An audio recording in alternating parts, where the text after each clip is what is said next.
Hello. Hi. So that was see on doing a manual switching of scenes because OBS has destroyed all of my auto scene switching. I should never have updated OBS. Cheers everyone. Logo is currently working, but for how long I don't know. It's frozen 4 times this morning already. I don't know why. It's losing connection to the MQTT server, and then it sits there doing nothing, which is really annoying. Hi everyone. Oh boy, it's going to move my monitor up a bit. Never update unless it's broken. Rule 2, rule C, rule 1. Yeah, well, I didn't even know this was such a major update. There was a bug fix that I did want. There was a fix where on the Mac, if you capture a window, it used to take like 200% CPU resources to capture a window and put it on there, and they'd fixed that. And so now it's just like it is on any other platform. I didn't realize that in grabbing that, I was doing a complete update of like it's a very major update, and yeah, just stuff's broken everywhere. All the auto scene switching's broken, all my countdown stuff was broken, and yeah, or whatever. Hi. Such a stress on a stream day. Thankfully, I bought a coffee on the way in. I didn't make one, otherwise I wouldn't have had a coffee in my hand. Okay, I've got some announcements to make. Announcements, everyone, go. Settle down. What is that? Big truck outside. Okay. I'm not streaming this next week. Sorry, this week I am. Obviously, I'm here. I'm not streaming next week. I'm away, so I'm taking some time off. I'll be gone probably only about 8 days or 10 days in total. Lucky it mostly works portable, mostly install both versions, just to be sure.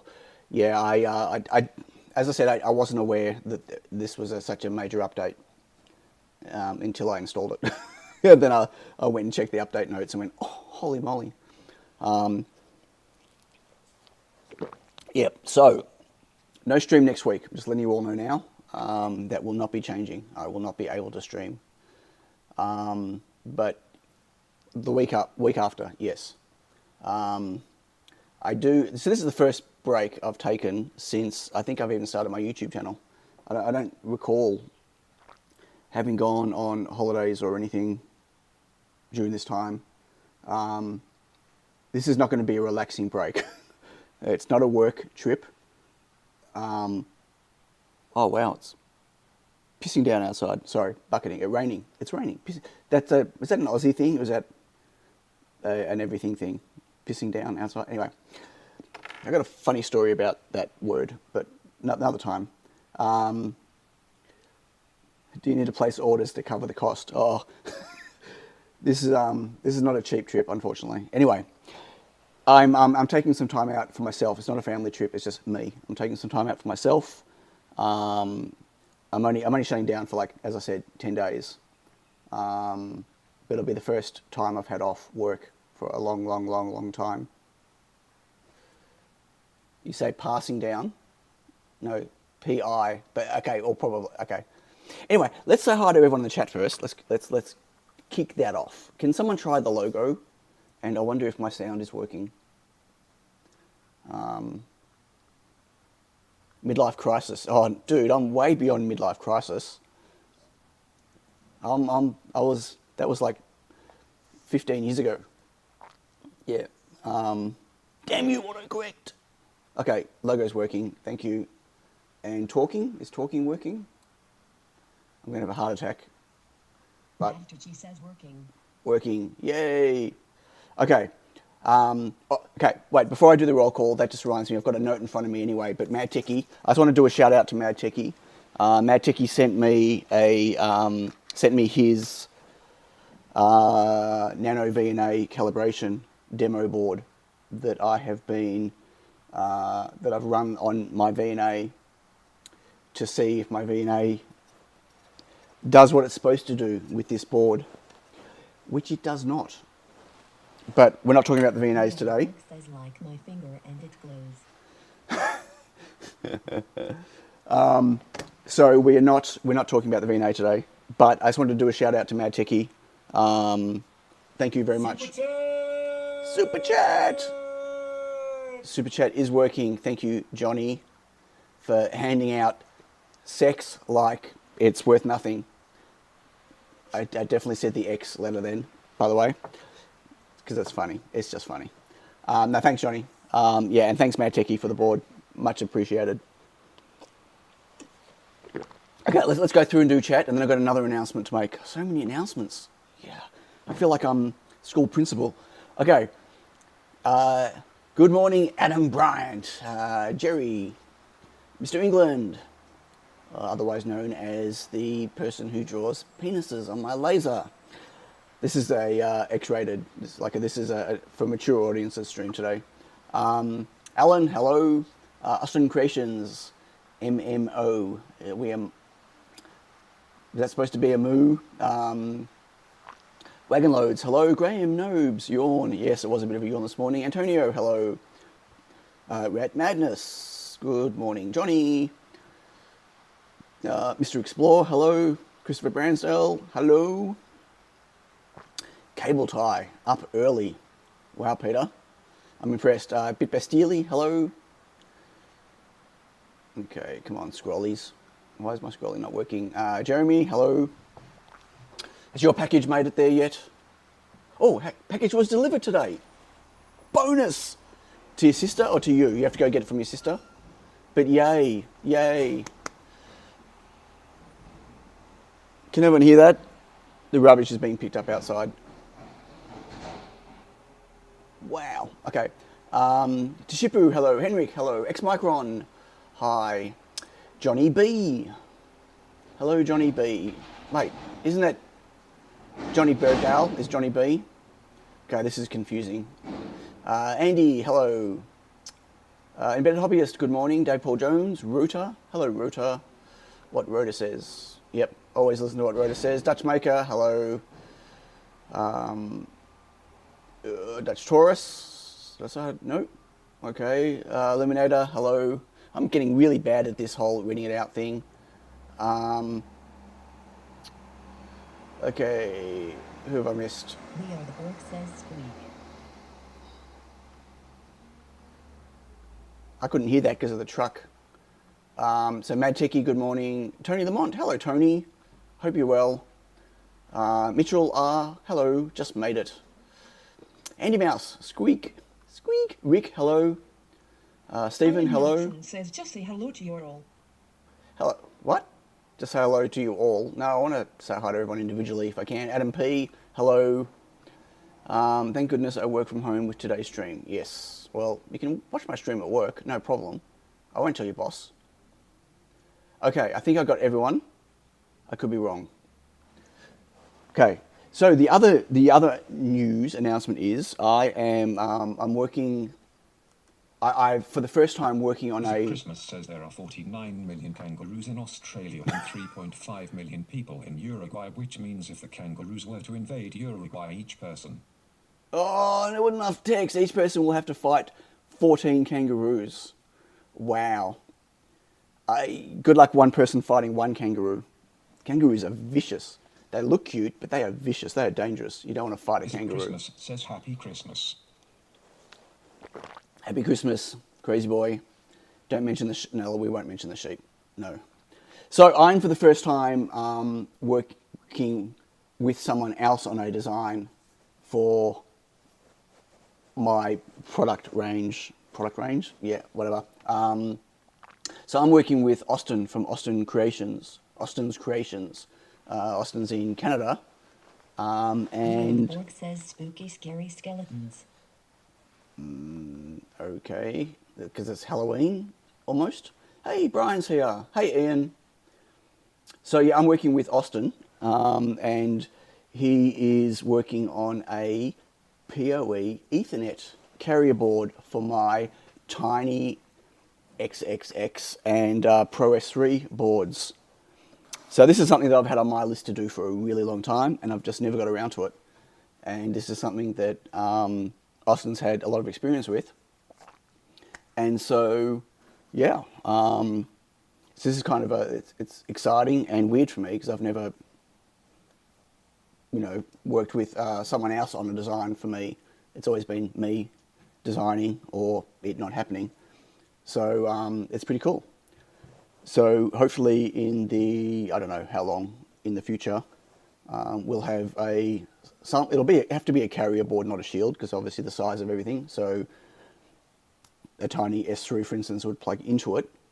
But it's it's going to be Ethernet. Won't be super fast Ethernet, like it'll just be the WISNet 5500, but with PoE. So you'll be able to, use Ethernet on a tiny Pico and also power it from it. So awesome, Tony. No ETA on when though. Hope you're all 80 hours a bit loony streaming his PoE troubleshooting. Yeah, I remember that. Right. But the good news is Austin already has experience with this and has already created stuff. So we have a few design stuff to work out, but the design's already underway. I'm going to apologise to Austin publicly now, in front of everyone, for how anal I'm going to be over the design aesthetics of the board, because I'm going to be. Right, and the design that he's implementing for this. Christmas says, how would you handle the MAC address allocation, or will you be using pre-maxed units? We're going to have to put a chip down that provides a MAC address. On a tiny Pico, we can leverage that there is an Ethernet MAC inside, but on the tiny S2, tiny S3, there isn't. So, or on the ESP32 S2 and S3, there isn't. They removed the MAC, so we're going to have to put a dedicated chip down. But yeah. The Borg says Big Mac address. A Big Mac. Yum, yum. Currently use LMX. Will yours be better for... yours will be. No, you don't know if it's going to be better or not. I mean, the LMX boards, they're all in one, where this is going to be a carrier board. So no auto place and route. What? With MAC address authority. Cable tie says mac and cheese address. Oh, no, we're not going to register with the MAC address authority or whatever. No. It's just DIY stuff. So, no. Is it Christmas says, sorry, I mean, will you officially register with MAC address authority, or will you be using someone else who has already done that? Neither. Yeah, we'll just make up, I don't know. I mean, you can buy chips that already that provide you MAC addresses, and those MAC addresses have already been pre-assigned. Anyway, the point is... Pratik says, hello everyone, and hi Cian. Hey Pratik, how you doing? Yeah, there are ICs that are pre-programmed that already have allocated MAC addresses that are already registered, so we can use those. The point is the design that Austin's working from, like that he's implementing, is something that he's already has working boards in the wild. So it's a tried and tested thing. But there's stuff to work out. Anyway, it's exciting for me because I'm working with someone else on a design for a change, which is good. Is it Christmas says, would you ever consider making a network switch with a tiny Pico management? That would be nice. Yeah, that's out of my wheelhouse completely. But it's not out of Austin's wheelhouse. And this is just a first thing, so we'll see how we go going forward. There's lots of opportunities for different things, but at some point I can't make everything be a shield or a carrier for a tiny Pico. Like I want to eventually, have fully dedicated different things as well. But anyway, who knows? But it's an opportunity for another board that I just wouldn't get to myself, probably. So yeah, it's exciting. Okay, let's get into this. The LoRa stuff won't take long actually, because the board is finished. Well, Rev 1 is finished. Is it Christmas says, would be amazing if you could do fiber interface on the carrier as a module. Long distance remote I/O, that would be really useful. Yeah, that's... I don't know. That's a whole different technology that isn't really, it's not a microcontroller space type thing. So I don't know what the market would be for that. And hello, SDG Electronics. The market is small. For what? For fiber? Or for PoE?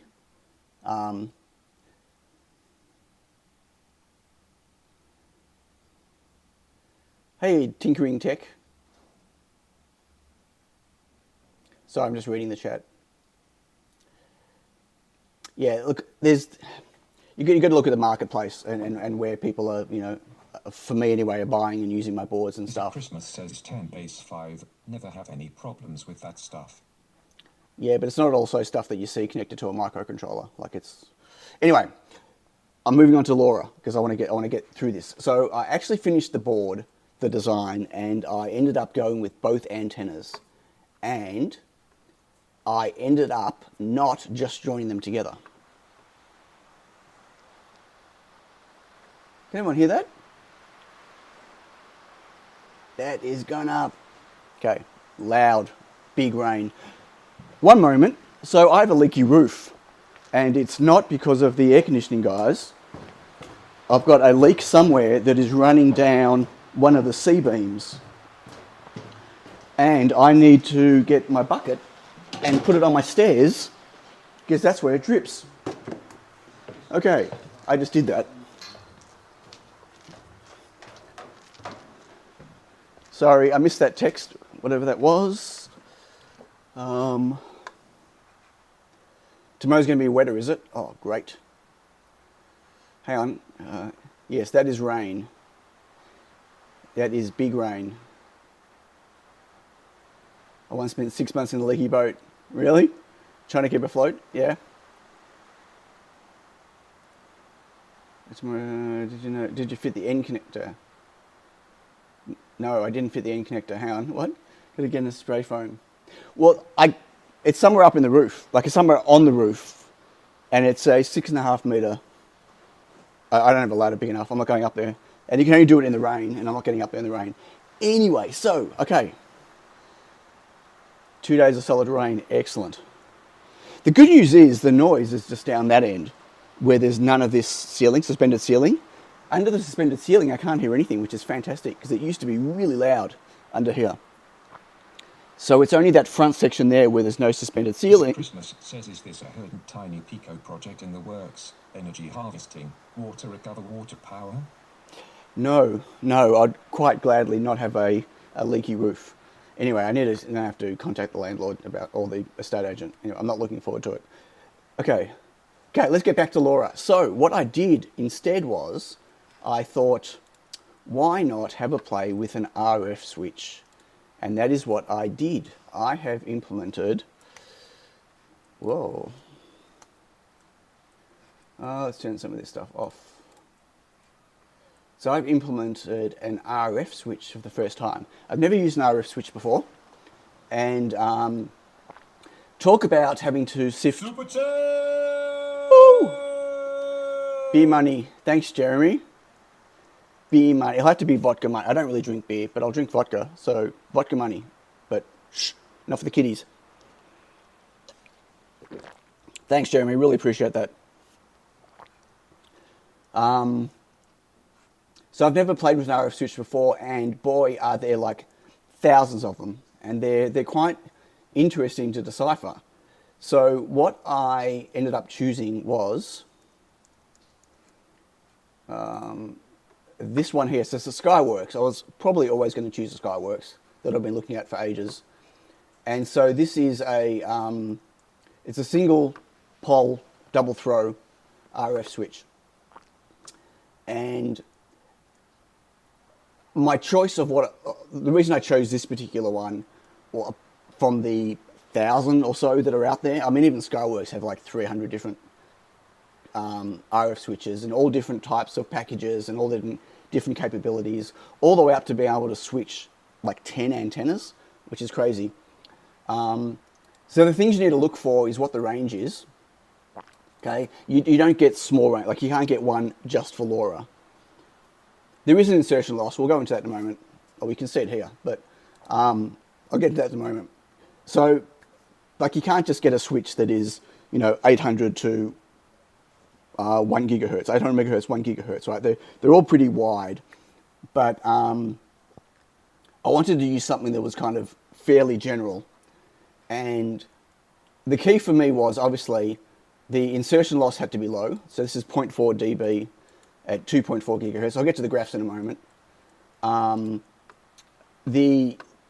wasn't overly worried about the isolation because anything was better than just me having both antennas connected together. And I needed a small package, but I needed a package that wasn't obscure. Still a squirrel and says happy hello. Hey Beata, how you doing? Happy hello.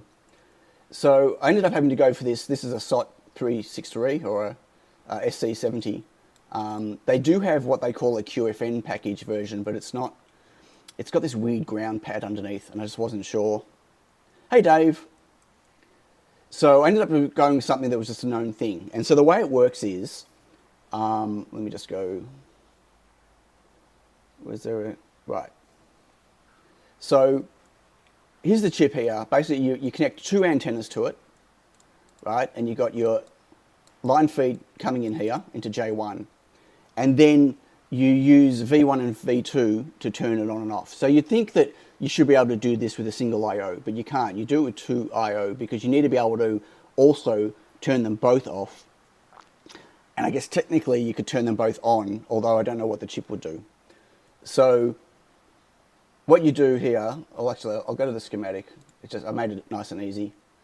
So the way it works is you've got V1 and V2. When V1 is high, and it can go up to 5 volts, but at 3.3 volts, when V1 is high and V2 is low, then you're isolating J1 to J2, right?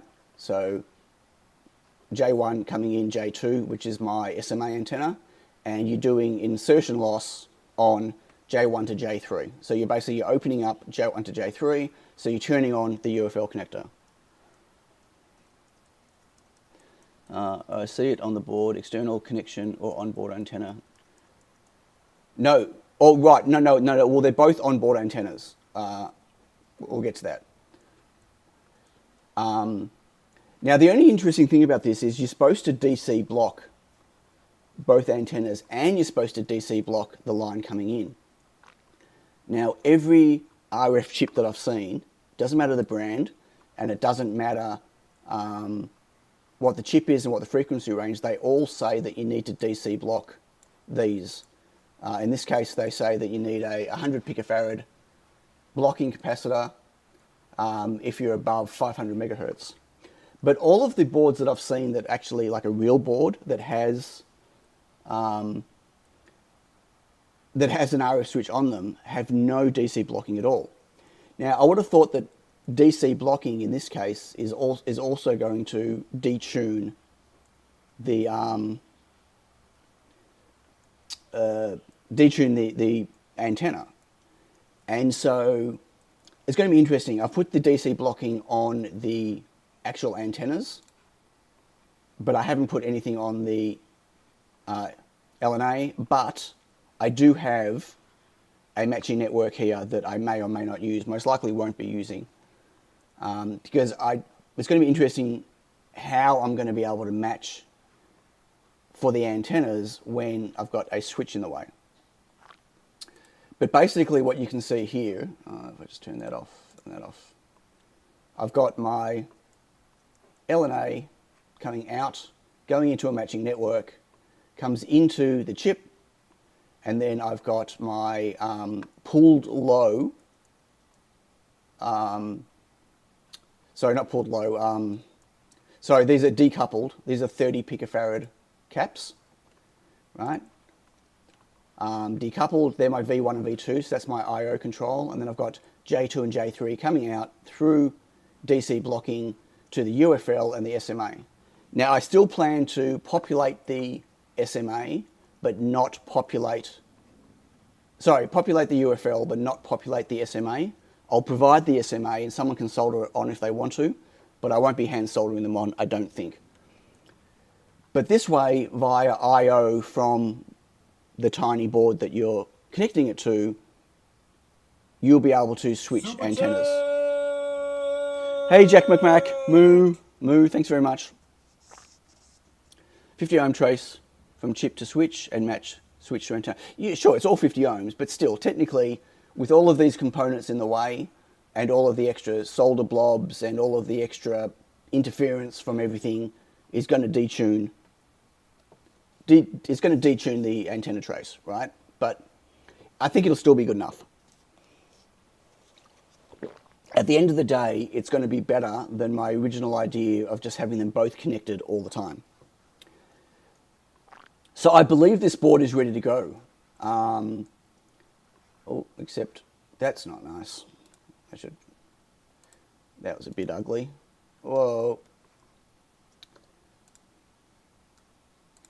Okay. Ship it. Yeah, I'm gonna send this off to JLC today. It's gonna arrive back while I'm away, so I'm not gonna be able to do anything till I get back. I've still got the stemmer connector on here, which is connected to the RTC bus. What I've done though is I've used up all the I/O. There's no. So if you have one of these connected to a tiny Pico, tiny S2, tiny S3, you won't be able to connect any other shields to this, because this uses all the I/O. Sorry. No, that is not correct. So, oh, okay, let me try that again. How tell us why you think it's okay to put the DC blocking. I don't know why it's not okay, but okay, let's do cable ties question first. I don't know. I don't really understand why. Well, I know. So the DC blocking is there because whatever they're using for switching internally inside the switch, it's a FEMT process for however it works inside. I don't quite understand how the technology works inside. There's different types that they've got, different types of switches inside. I don't know why they say you need DC blocking, but boards I've seen that implement not this specific chip, but like a Skyworks chip, and they all say that you need it, they don't have it. They don't have any DC blocking at all. For instance, the Pi board D, so Damien's Pi board D,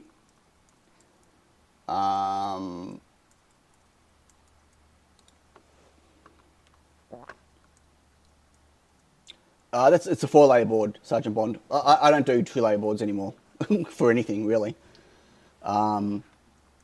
So it's not about whether I don't know why.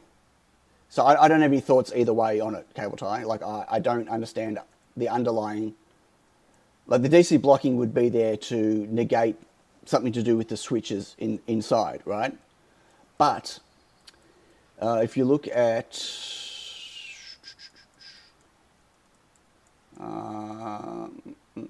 where's there? Maybe that wasn't the document.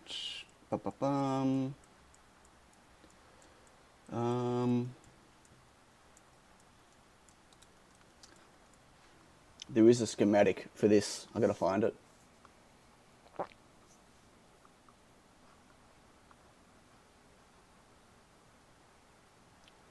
Oh, out of stock, out of stock. Wow, all these boards are out of stock. That's not good. Pi board D schematic.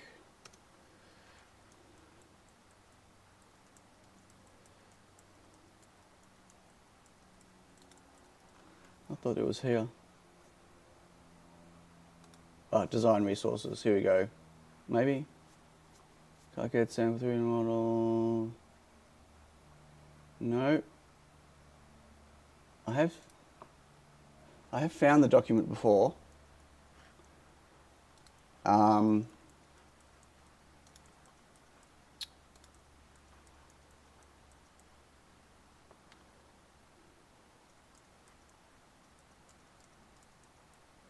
Anyway, I can tell you he's got no DC blocking on his board at all, on the switch, and the board works fine. So, hobbyist, if you can match the DC voltage as well as the impedance. You don't need to DC block. Okay. I wouldn't even know how to match the DC, what the DC voltage would be coming out of it. So, he's got no matching on his board. Okay, I need to find the schematic. Pi board D schematic. I need to show you.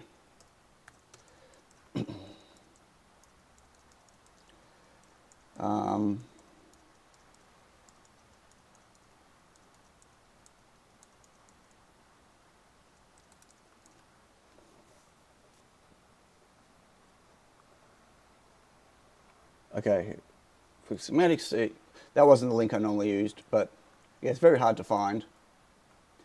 So, okay, let me download the PDF so I can zoom in on it. Download linked file. Okay,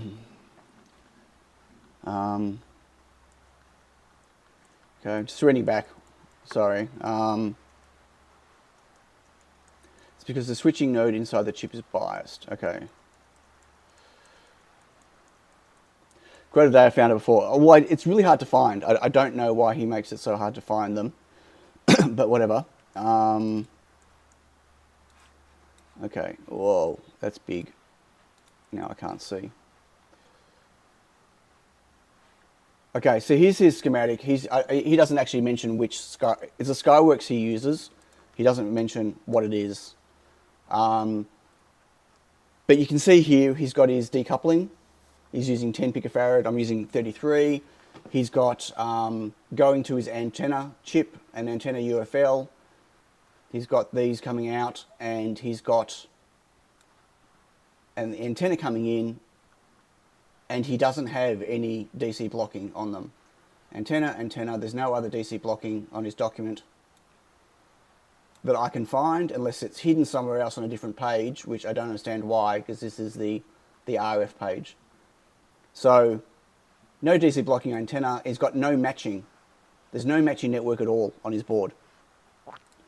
He's got 50 ohm traces with his stack up, and that's it. And I've spoken to him before about why he hasn't got any matching on the board, and he said, as far as their design, people were concerned, it was pretty good. It didn't need it. It was definitely good enough. And you know, he sold, I don't know how many thousands of boards, and his boards get used commercially all around the place. Like, they're a high-end board, and he's got no DC blocking on it. And I can't see anywhere here where they're doing any type of matching of DC bias. Hey, tech maker and hacker. The chip input is 50 ohms. You just need to match the chip to the antenna. Right, which is what I've got on my design. I've got a matching network here, though I don't know if... We'll see. It'll be interesting. As I said, I've never worked with one. Right, it's about not allowing DC through because of the way the switch works. One way to find out is to try it. Absolutely. How do you get his board certified? What do you mean? That has nothing to do with certification. You don't need a matching network to get certified. Right? You need to pass all the requirements for certification. And all of his boards are certified.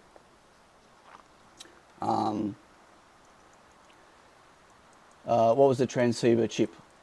On Pi board D, he's got a few. He's got a few different designs, but they're all STM32s.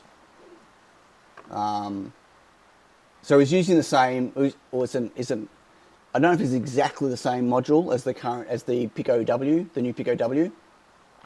So over here, that's the Wi-Fi Bluetooth, and he's got then different versions of the STM32. And you can see here, he's got the RF switch is sitting right here. Can I get closer? Right, the RF switch is sitting here, and he's going straight out to the antenna and straight to the UFL connector. There's no matching network.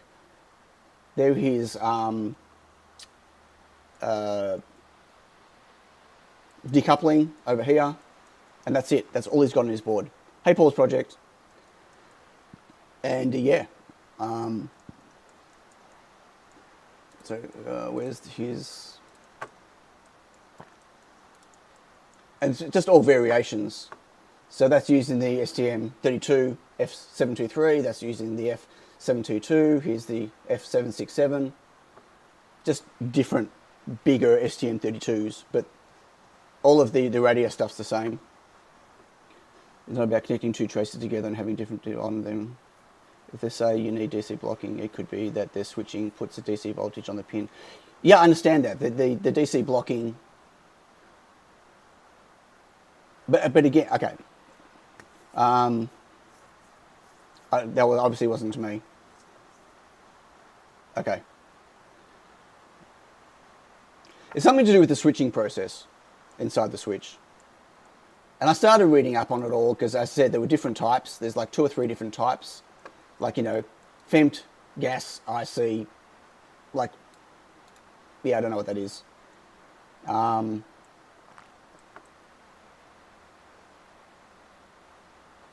But yeah, the bottom line is it's going to be a little bit of sucking and seeing on this.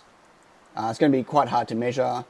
Another thing about this particular chip, it's got a very low VSWR for the range I'm looking at, right? So 0.5 to 1 is 1.1 to 1, where some of the chips are like 1.4 to 1 or 1.3. The smaller the chip, the higher the VSWR for the ones I was looking at, unless I was going to go to like $9 or $10 a chip, which I can't afford to do. Like I won't be able to sell the boards, they'll be too expensive.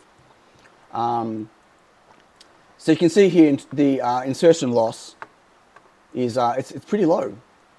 So at the 1 gigahertz range, I'm looking at 915. The 1 gigahertz range, I'm looking at like a 0.25 dB of loss, insertion loss. So it's a fairly good chip, and it was reasonably priced. It was in the quantities that I will eventually buy, maybe, who knows. It could be as low as under $1 a chip. Unfortunately, like I've only got 100 modules, the LoRa modules, so I can only really make 100 boards for now. So what I'm working on at the moment is, or what I'm showing is that I put an RF switch on my LoRa board, so the users via I/O can switch between the UFL connector or the SMA connector, and that way I cover both options, because the feedback was some wanted SMA, some wanted UFL. Sorry, I was saying before, in terms of the I/O, so the board has been designed now that it will work with the RTC Logger. It won't work with anything else. So if you put a tiny S3, for instance, or tiny Pico, and this board and the RTC, my new RTC logging board, then there is enough I/O to use all 3 together, or to use both of these shields together. You won't be able to stick a screen on it or something else because there's no I/O left. But the way I configured this was that you can run them both together. So you could have LoRa with an RTC and SD card for logging, all at the same time. So that was my solution. It's going to be, interesting as Cable Tie said. Do I need the DC blocking? I don't know. As I said, I've got 2 positions here for DC blocking on the antennas if I need. No, you can have sensors, because the RTC logging board has got 2 I2C connectors, and the LoRa board has 1. So you can put I2C, anything I2C you can put on there. So yeah, lots of sensors. You just have to use I2C module versions of the sensors. So yeah, you can use an I2C OLED if you want to, or something, right? Yeah. What I'm saying is you can't just use grab my IPS LCD shield as well, because that won't work, because there are too many conflicting I/O, or an audio shield, that won't work. Too many conflicting I/O. That's all. So I've got those there, and as I said, I've got the matching network position here that I can stick DC blocking cap there if I need to, right, if it's a problem. And this is just, I'm going to have to build a couple of these boards and see how they go.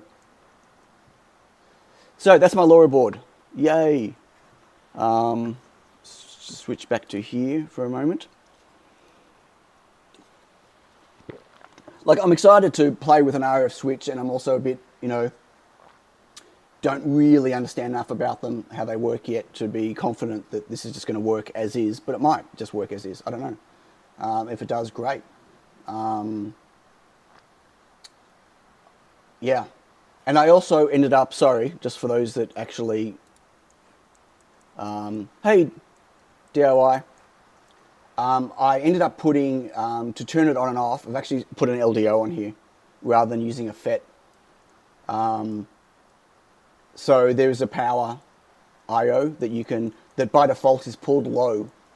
So when you plug this in, the LoRa board will get shut down automatically. You have to actually, via the MCU, say, turn the shield on.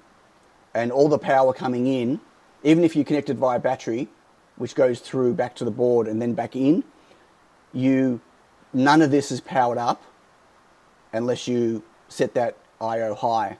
And what that means is if you then put the board into like the Tiny S3 into deep sleep, it'll shut down automatically the LoRa board for you. Hey, Quindor.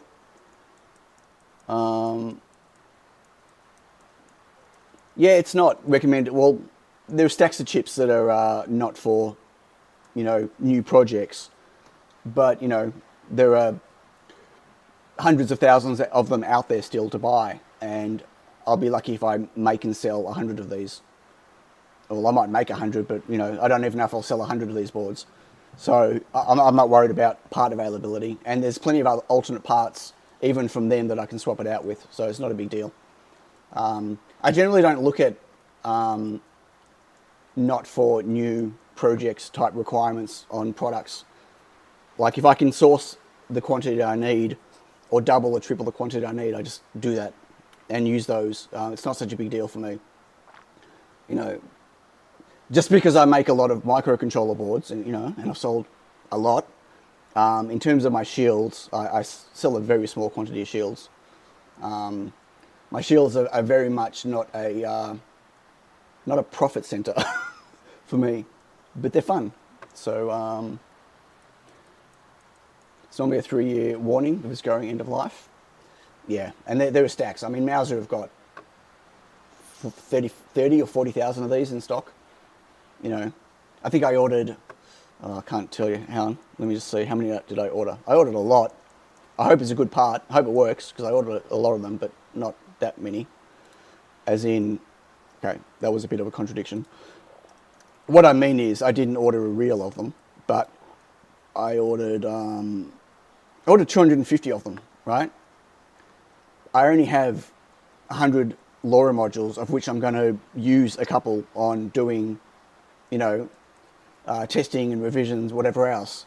So, and again, I don't even think I'll ever sell 100, so that's fine. I'm not too worried about it.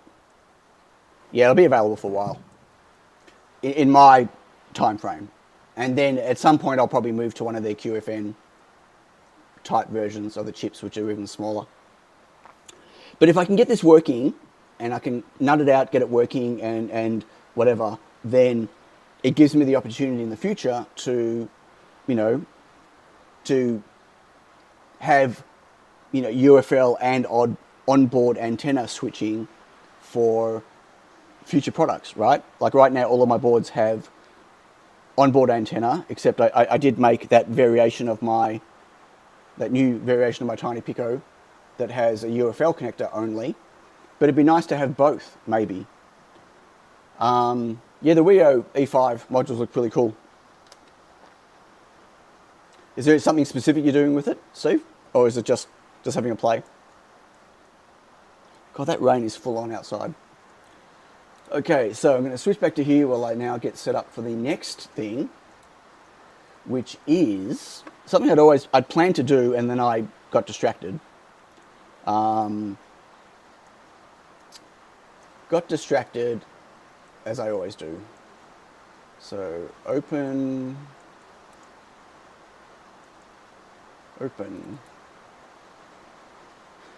Yeah, that looks kind of messy. Cool.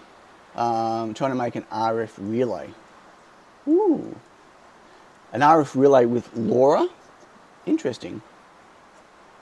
No, that's rain. It is... I'm going to go have a look in the bucket. I want to see if there's any water. It only normally happens when it's like really... Well, we've had some really massive downpour.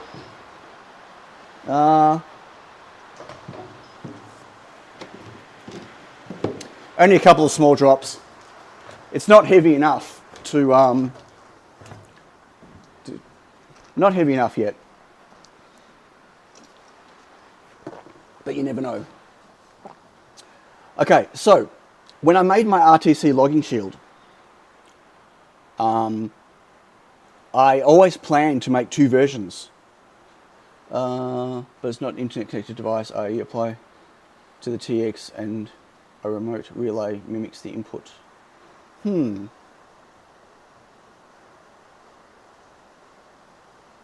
Okay. Okay.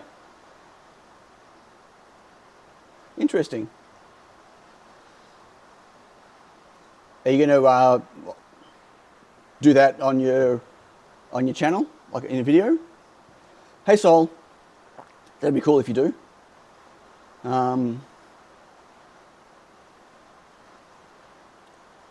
Smart non-internet plug, yeah. Well, a smart connected plug, but not necessarily internet connected plug. Okay, very cool.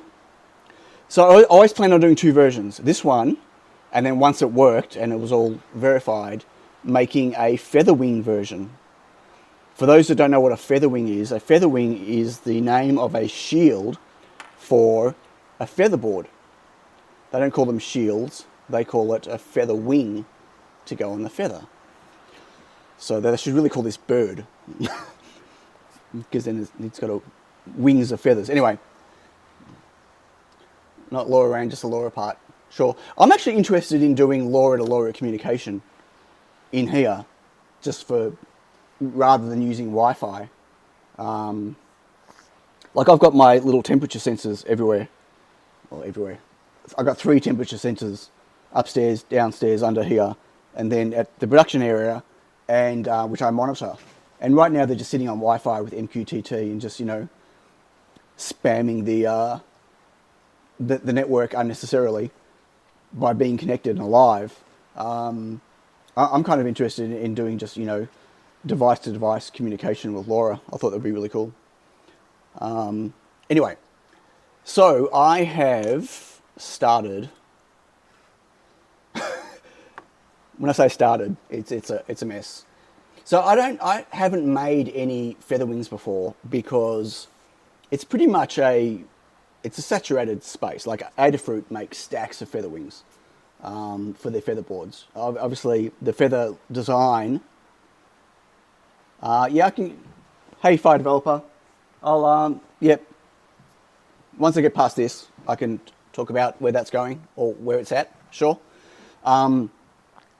So the feather format is Adafruit's, and they obviously make a stack of featherboards of different types of, you know, featherboards, microcontrollers, and then add-on boards, what they call FeatherWings. And so it wasn't really anything that I could contribute to because pretty much anything you can think of has already been done by them, which is fine. And I've kind of always focused more on my shields for my tiny Pico boards. When I say tiny Pico, I mean my tiny everything boards, because that's my format, and, you know, no one else. If I don't make shields and stuff for it, not many other people do. So, or people that do don't necessarily make them for other people to buy. So that's kind of the space that I focus my stuff on. But one thing that is missing from their range, so they actually have they have an RTC shield.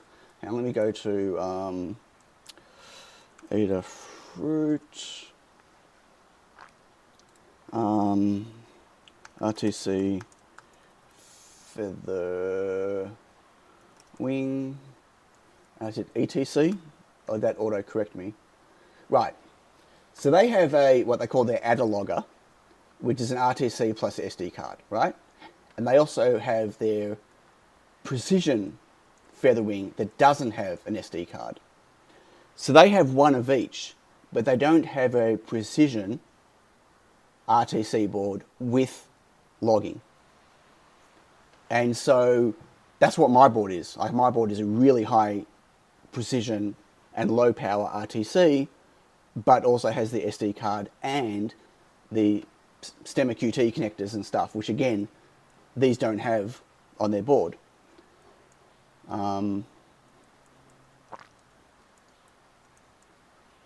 So I'm just reading back, nothing.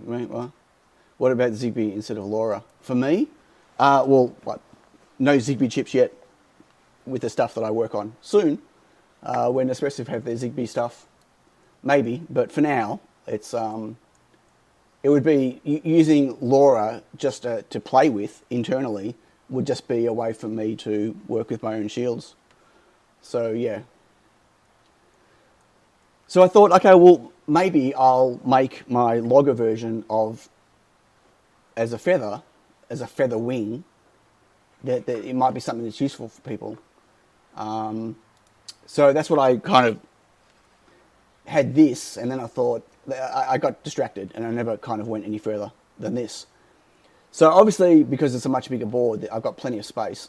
It's not like I'm going to, you know, not be able to fit it all in. If anything, it's going to be kind of empty. But I thought I'd just have a play with getting some of this in and working, just while we chat about stuff.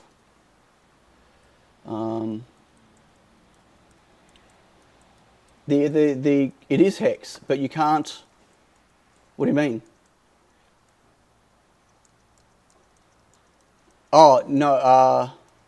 1, 2, 3, 4, 5, 6.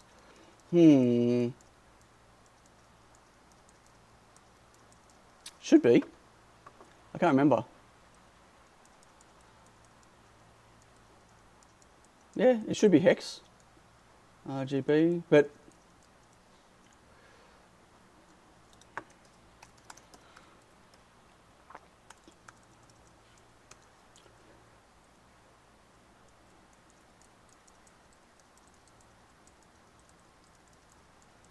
whoa, what happened there? Disconnected from the broker. That got it disconnected.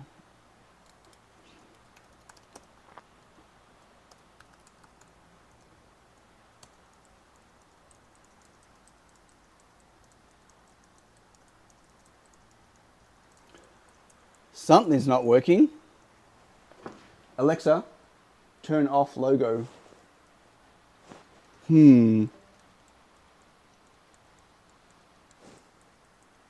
Alexa, turn on logo. Maybe I broke the RGB parsing. It's possible. I mean, the red's working, as you can see.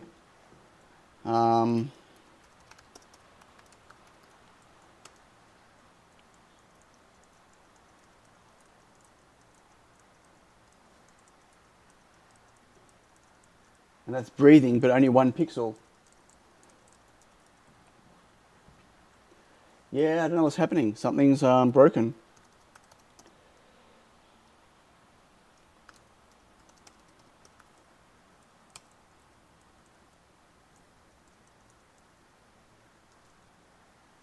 Don't know what's going on. As I said, my logo wouldn't even start this morning. So yeah. Economy model. I don't know what's going on with it. I don't know. Sorry. Okay. Should I even do this on stream today? I don't even know if it's worth me doing this on stream today. It's just something that I need to do. I thought it would be, I do want to,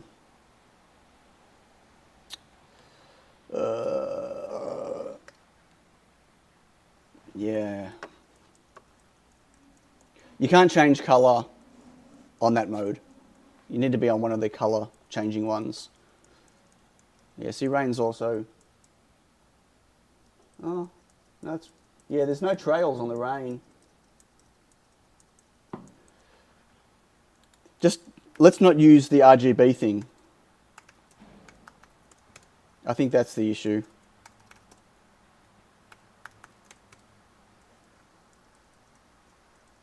Okay, don't use, yeah, there's something with the RGB. Setting the RGB is not working, so don't set the RGB. When did anyone answer no Beep to the says, question? "Greetings, mortals." Hey, Quixotic Geek. No, don't use the RGB. No, that one worked. That's okay. I don't know why. I don't know. Maybe I've broken the parsing. When did anyone answer no to the do you want more content? Are you talking about me working on the shield or me just, I mean, there's plenty of other things I don't know, people sometimes find PCB design boring. This isn't really, this is less design and more just, at the moment, shoehorning stuff in.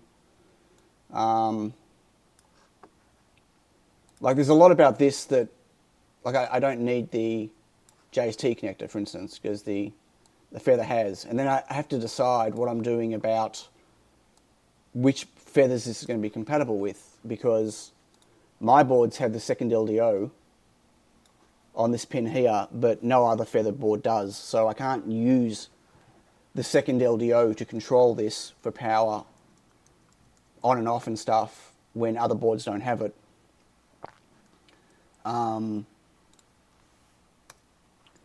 So yeah, that's going to be an interesting thing. Let's get rid of these.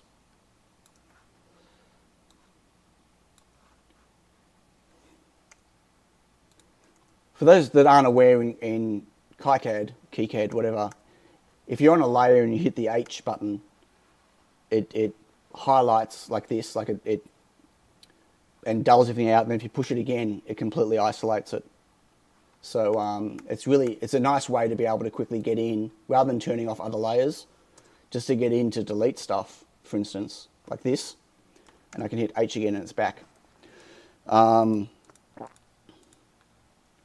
It's not a strip, and they're RGB. Like there's something wrong with my parsing. You read the red value and apply it to the green and blue too. Yeah, no, it's a parsing issue. So just don't use the RGB. Sorry. Yeah, so H is really cool.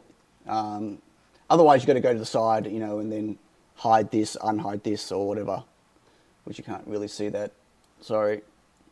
So yeah, and then you've also got, you know, the tilde key, that whatever you've got over at the time will highlight that thing. So if it's a trace, I should say, right? So if I highlight the VBAT, I can highlight. So if you had a ground plane, so if I fill this, I'm highlighting the ground plane right now. Oops, no, I'm not. If I pick a ground pin, there we go. And that's also highlights the green. You see that? Actually, it was highlighting the grounds. Anyway, yeah, lots of hotkeys. The back tick quote to isolate nets. What does that do? Quote. Oh, that's the tilde key. Right, okay, yep. To design. Yeah, it's a free pin. It doesn't have to be implemented. In my case, I've got LDO2 coming out of it, which isn't a problem for compatibility for other shields going on my boards, but I can't leverage this for this design if you go to put this on one of their Sandy 51 feather boards, well then it won't work because they don't have 3.3 volts on that pin. So I'm going to have to do a different form of power on and off if I want to do power on and off on this. Although, yeah, anyway. But as you can see, there's plenty of room. The other thing I want to do is I want to make sure that the antenna area is clear. So they're the same size. I'm probably going to, just for now anyway,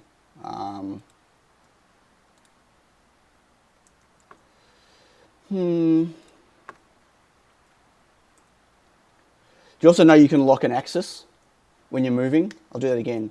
So if you click on this, if you just hit M, right, you're in move mode and you can go anywhere.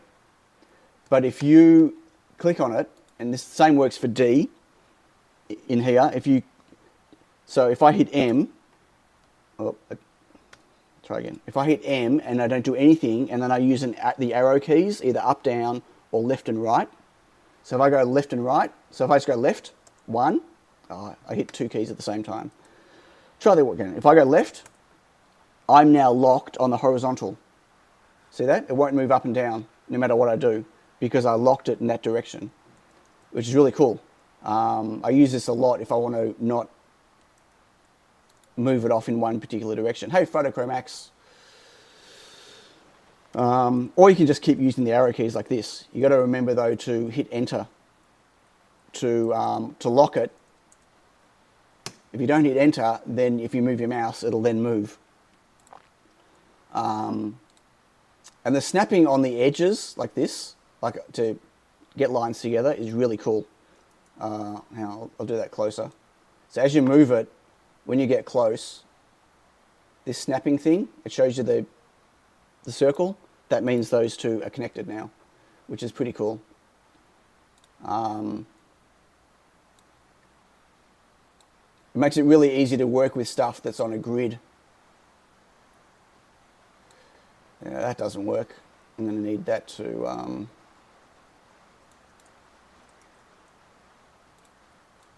yeah, I'll have to work this out later. But I probably need more. I don't want the PCB to cover the antenna. I want to give it a bit of clearance. Anyway, it doesn't matter. Really doesn't matter.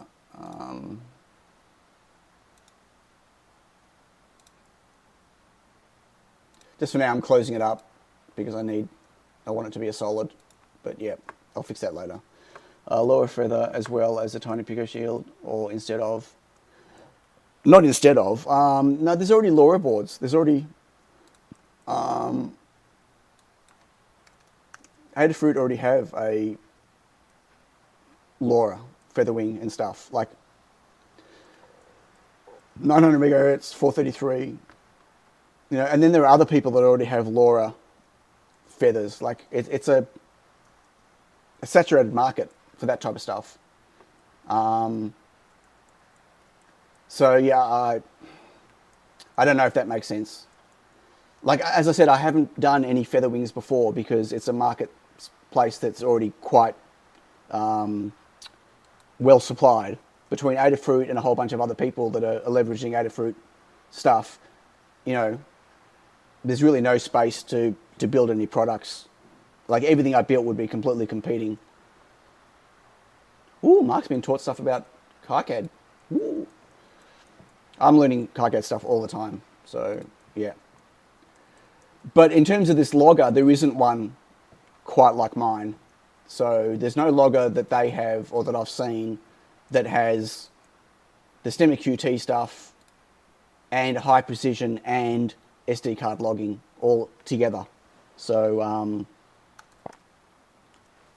that's why I'm looking at making this, because it potentially fills a niche that is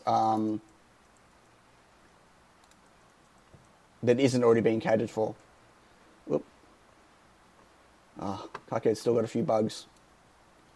So that bug, when I moved it and it jumped, when you get close to the edge of the thing, see this?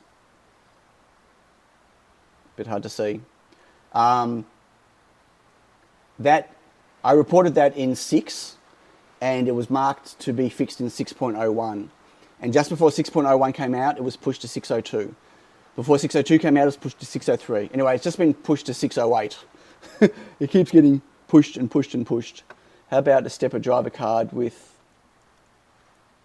For what? We're talking about shields for Tiny Pico, or we're talking about feathers? Yeah. Yeah, the snap circle stuff is really... So a Tiny Pico shield? I don't know. Would there use be a... No, you can't buy a LoRa shield for the Tiny Pico now because I only just finished the design. They're going to go off to JLC today to get the first prototype made. But soon, probably start-ish of November. Excuse me, sorry. I'll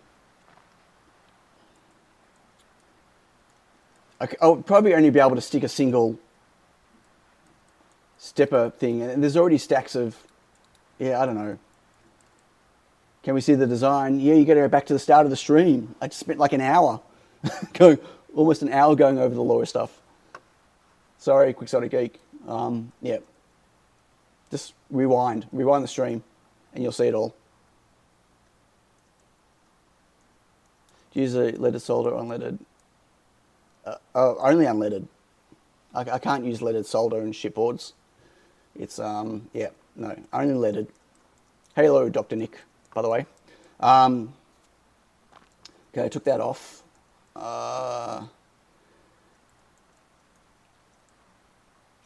Fitter, sorry for the. Huh?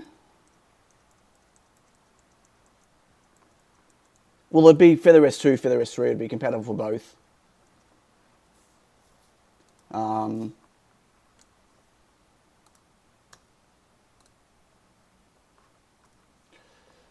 Okay, so I mean, there's a lot of room on this board. I don't know what else I can. I mean, I can stick stacks of stuff on here.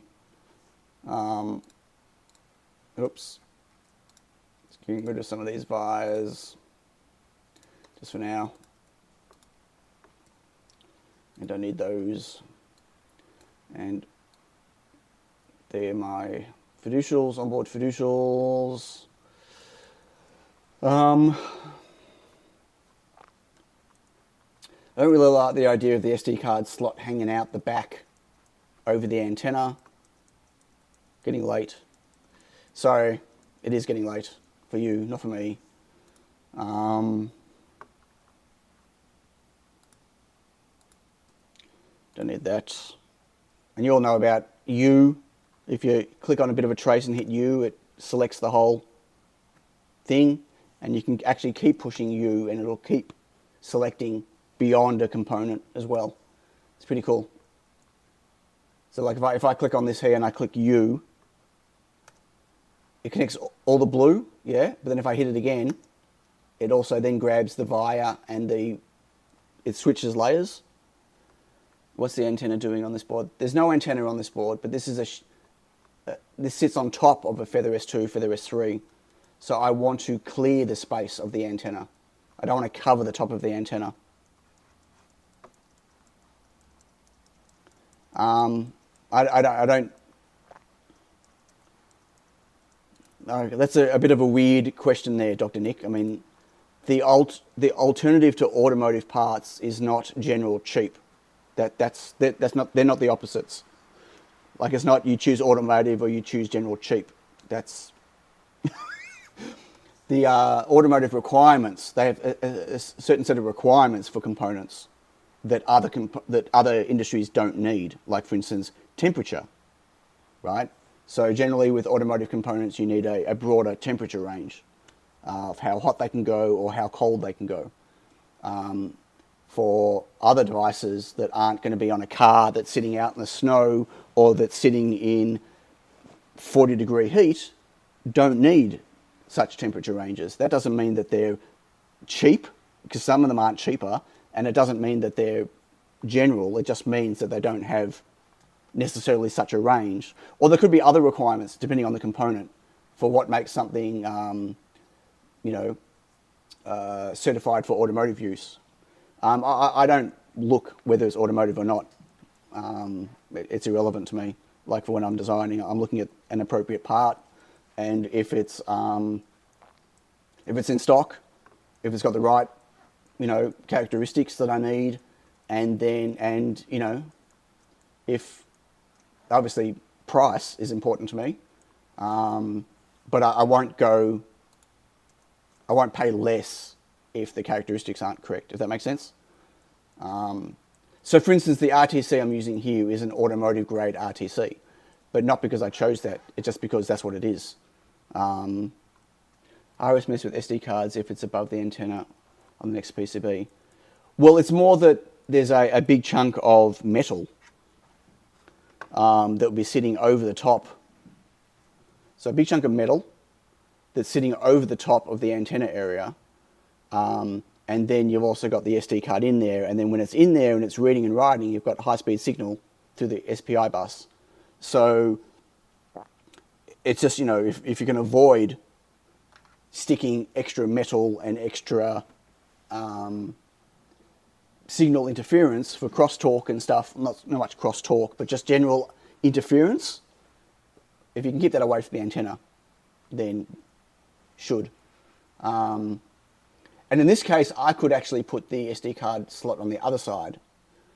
It's not a problem if you have an internal antenna. Well, it's less of a problem if you have an internal antenna. At these power levels, it's more the other way around, where the antenna will interfere with other stuff. Just interference in general. Someone put an H next to an antenna and was cooking it. Cooking what? Cooking the... Huh? Oh, hello, Mike. Is nearby metal making it act like a capacitor? No, it's just like you stick a board with an antenna, like you stick a tiny Pico in a metal box, what's going to happen? You're going to have no reception, right? So you stick a metal above the antenna and that's almost shielding the RF on there. It just, you know, it gives you potential orientation issues and stuff like that. Maybe they could cook their lunch that way. I just realized I wasn't even back on here. Okay. So what else can I put on this board? I know it sounds silly, but like that's not very many components for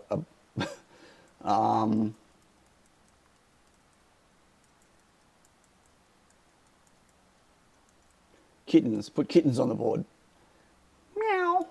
I do like the idea though of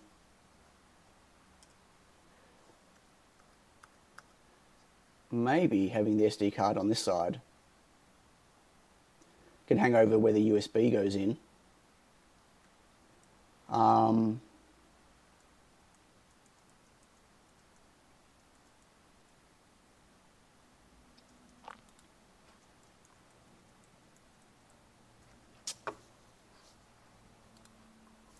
don't mind that idea. And keep it right away from the end, and then what can I put down the other end?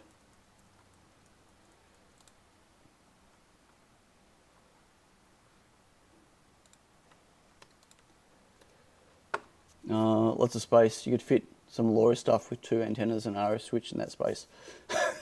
Yeah, it would make the board too expensive.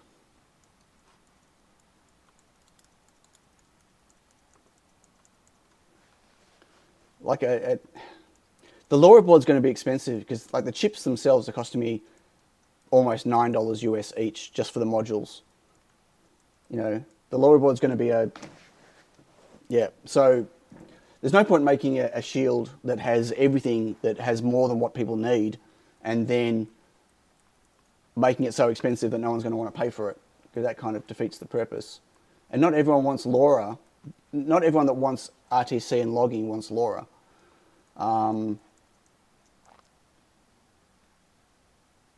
Yeah. But there is a lot of space here, which is quite ridiculous. Add more RTCs for multiple time zones. Really? Is that a thing that people would need for data logging? I mean, you can do that in the microcontroller, right? Like you just need to know a common time, and then you can offset. You know, you can keep track of 100 different times if you want in software, all based off one locked off clock for whatever time. How about some FETs to control heavier stuff? But that's not what this is for. This is like, it's not a relay board or a switching board. I'm using the RV3028, Nick. Fine troll, well done. What? It wasn't meant to be a serious suggestion? No way. Attention,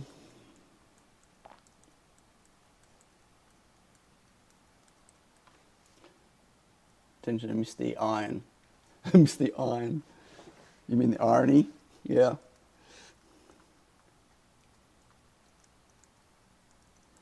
At an ultra precise temperature sensor. But that's what you'd be connecting via I2C, like via the stemma QT connectors. I don't think sticking it, again, this is the point, right? For someone that then doesn't want the temperature sensor, doesn't have the temperature sensor requirement, but wants the logging, RTC logging, then they're paying for something they're not going to use, which then makes the product way more niche and less general for people, right? The whole idea of these FeatherWings and shields is that you get your microcontroller board, then you get this and this and this, and put them all together, and it gives you everything you need. But to put everything you need on one board then means that all the people that don't need those things don't have a board still. You know what I mean?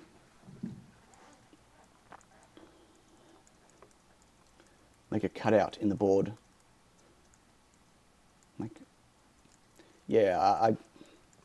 I'd rather than sticking a temperature sensor on there, let people stick whatever temperature sensor they want on there via an I2C module, right?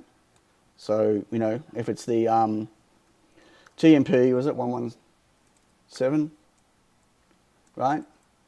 So $11.50, it's a stemma QT connector, and you plug it into stemma QT and bang, you've got your temperature sensor, right? But for those that don't need it, don't have to have it on the board.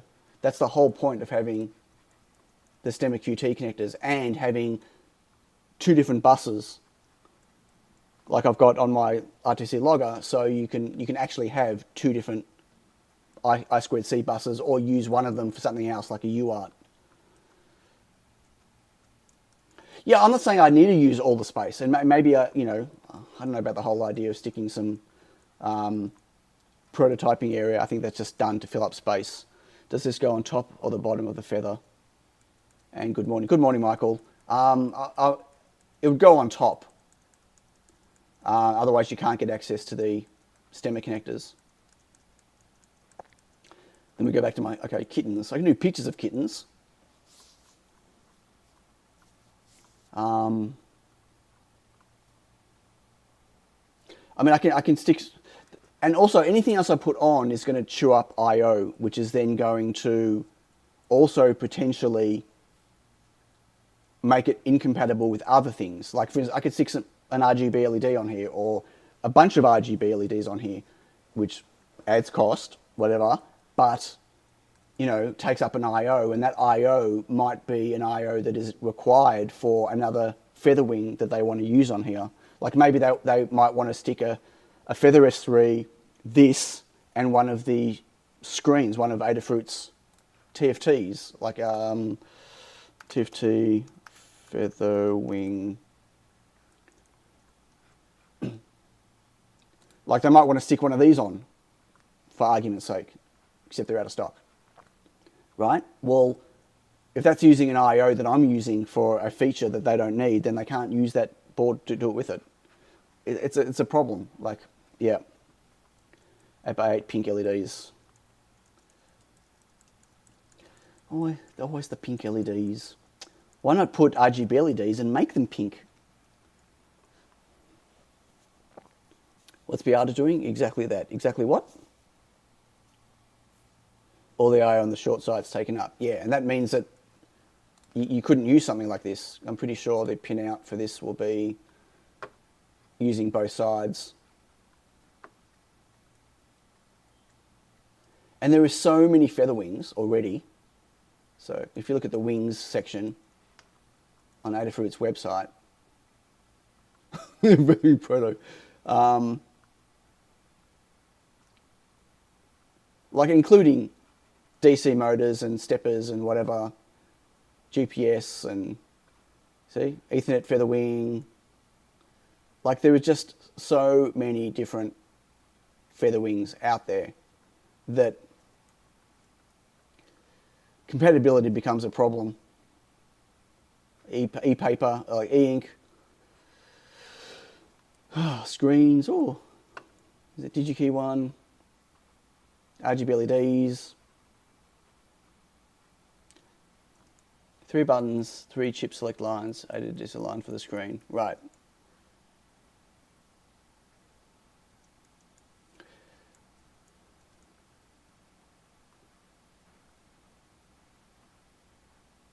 But then I've also got the issue that if I do a second bus of the I2C, I'm also, again, taking up extra I/O. So,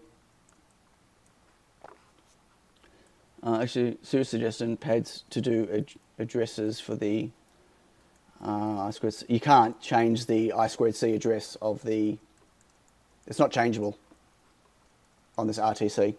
So that's not an option. The address is the address.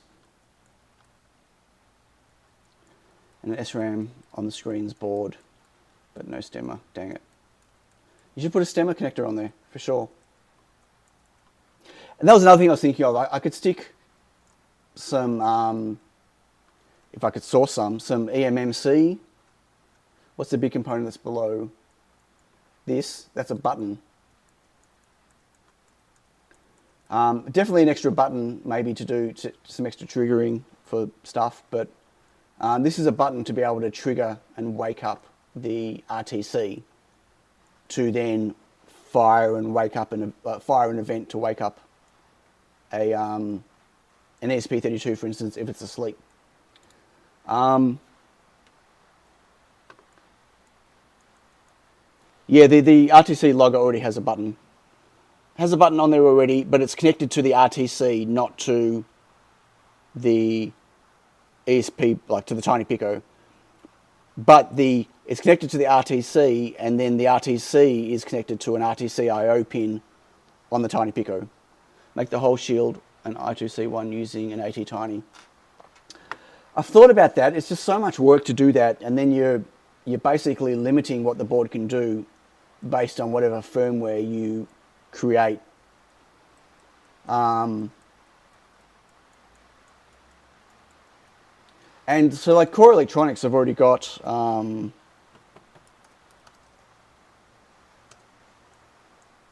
really?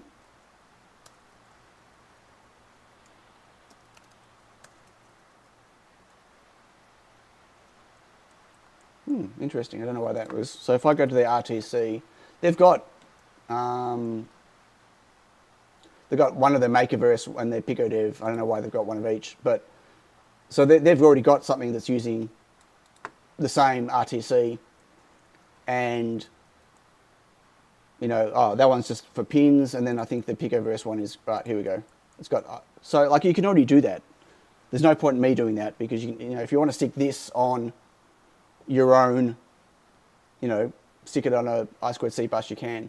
It's really interesting trying to make feathers and shields and stuff, and trying to put together something that has value, that that's going to be useful, that hasn't already been done in a way that's convenient. Like the whole stemmer QT thing, or quick connectors, whatever. This whole format that Adafruit started, it's actually quite convenient.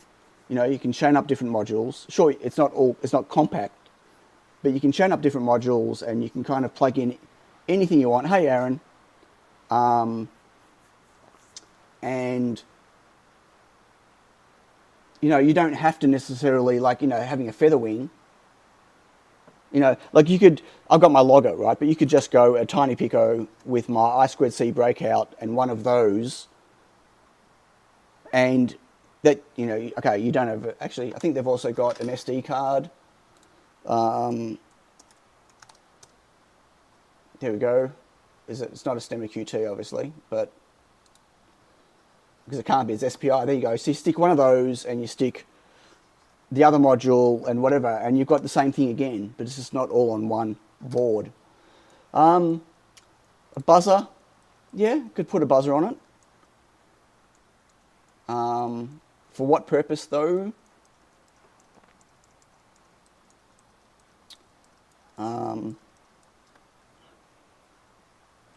I mean, if you're doing an alarm clock or something like that, you really wouldn't have. You don't need the data logger side. You don't need the necessarily the STEMMA QT.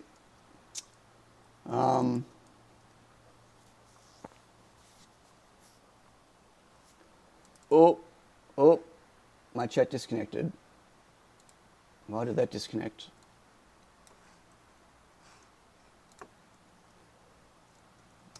Whoa. When it disconnects, I have it throwing me a whole bunch of messages now. I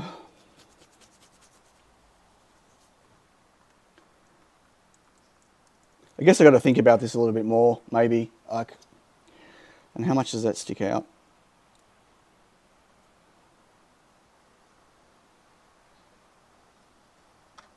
Can the RTC run off a button battery? It can, but I haven't implemented that on mine because it doesn't make any sense, because you've got if it runs off a button battery, but the board's going to be connected to a microcontroller, like, why would you ever need it? And if it's a battery powered project, you're running the battery off the micro anyway, so you don't need the backup on the RTC. And if you're not running it off the battery, you're running it off power. Like, I couldn't think of a use case other than specifically a clock, right, where you'd want to disconnect all power for a period of time and maybe have it remember the time. But on a microcontroller that has Wi-Fi, you can set the clock automatically when it boots up if it's not connected. So I couldn't think of a use case that made sense. But the way I've designed my logger board is that the RTC is always powered by the battery because it's an ultra low power RTC. And so even if you put the Tiny Pico to sleep or whatever, it'll still keep the battery, the RTC time. Because in the case of this, the battery backup it's lower power, but the actual running cost is really low. Like, it's in the low microamps. So it's not going to affect your battery, really. Take it into the field for logging where there's no convenient way to get the time. Okay, but if it's taken into the field for logging, it'd be running off battery, yeah? So why would you disconnect the battery to take it to the field and then reconnect the battery? Hey, Benjamin. I mentioned at the start of the stream, I'm not talking VNA today. Sorry, mate. Right, as long as the battery is still connected to the board, like your LiPo battery, the RTC stays going to replace the battery. Okay, sure.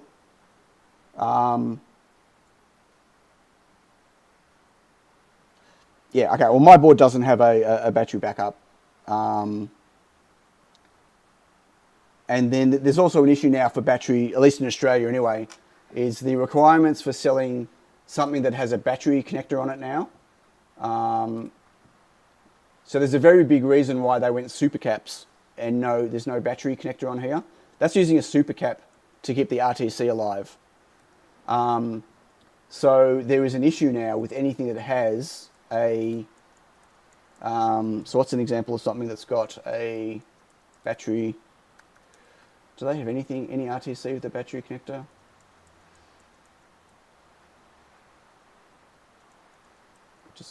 It just changed it again for me. RTC. Where was it? See, it keeps changing up top. Wonder they'll have to have it. See all this?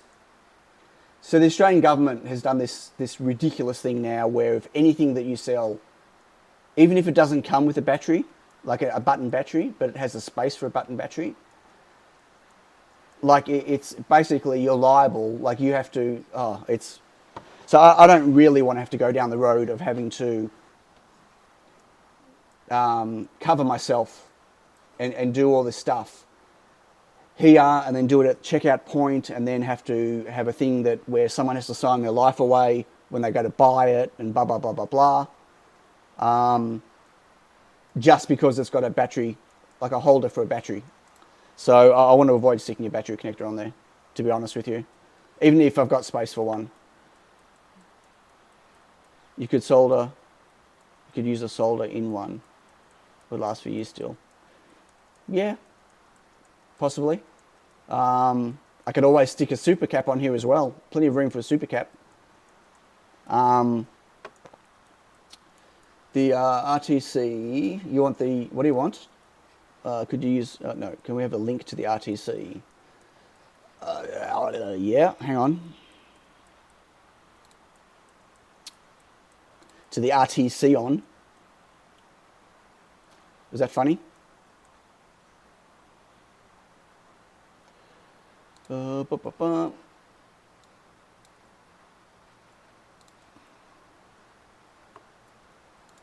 Wow, they had 11,000 of these in stock. 11,000 they had in stock the other day. And now there are 594 left. I bought some, but that is crazy. I see on what you did there. Yeah, how funny was that? Right, the super cap would be kept charged while the battery is connected, and then when you pull it out, the super cap would keep the backup charged. But the problem with all these RTCs is the backup isn't by default on. You can't just put a battery there and have it run off the backup. You have to actually in software tell the RTC to enable the backup functionality. So adding that on there won't necessarily mean that you'll get battery backup if you haven't enabled that in firmware. That's a very common thing on all RTCs these days. Is there USB-C on? Is there USB? Oh, USB-C on the board. That's really funny. Okay, everyone's making... I started it though. How many days a supercap can power the RTC? No, it's really low power.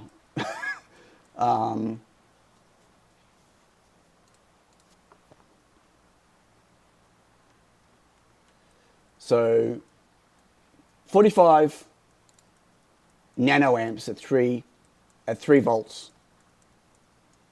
right? To run the RTC. 45 nanoamps, which is why I didn't bother putting any type of backup on there. I just run it off the battery.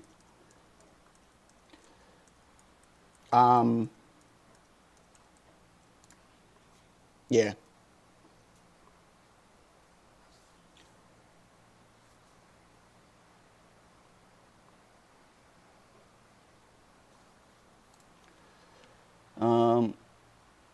Yeah, it's an amazing RTC, and where's the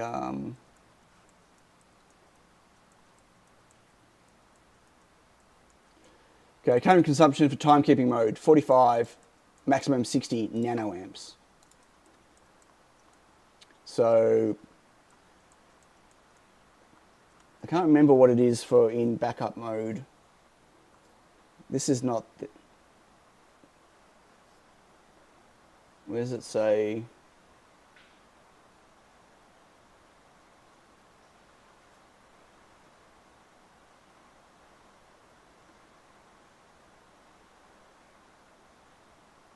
Even if it was still maximum 60 nanoamps, right? I mean, so how long... I don't know, someone else can do the math. 60 nanoamps...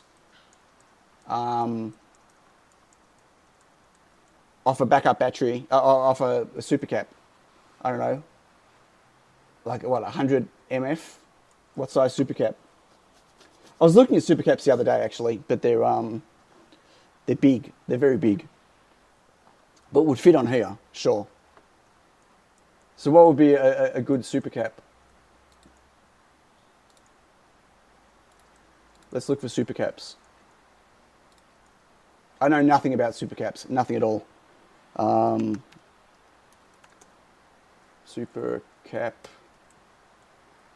super capacitors, and what, 100 MF? Can beat that ppm, no, but not that power consumption. I don't know what your rubidium is. Can't find what in Europe. Core Electronics? Yeah, they're an Australian company. Oh, your atomic clock. Okay, right. I bet your atomic clock isn't $2.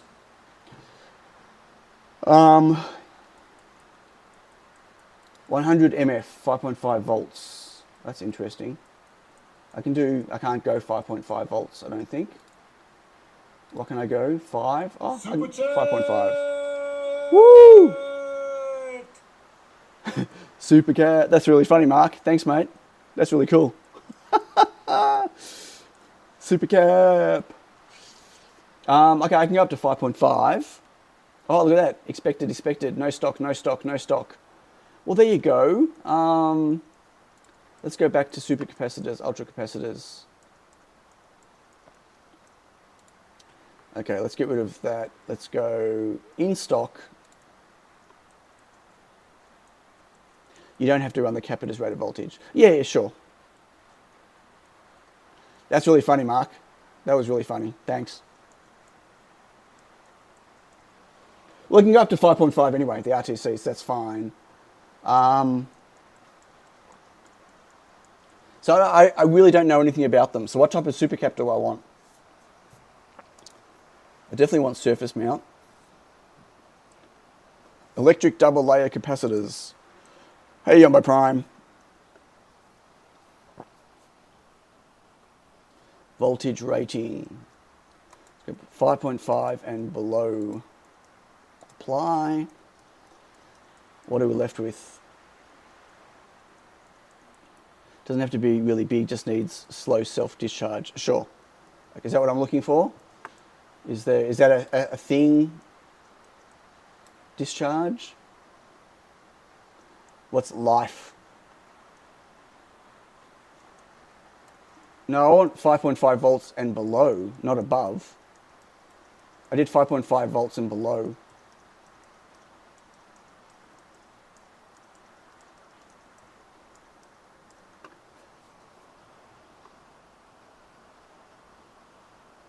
I don't really care about the tolerance. You can charge a 5 volt cap to 500 volts. Yeah, I don't need to do that. Can I find a KiCad footprint for an RTC supercap? Well, it's not an RTC thing. It's just a supercap.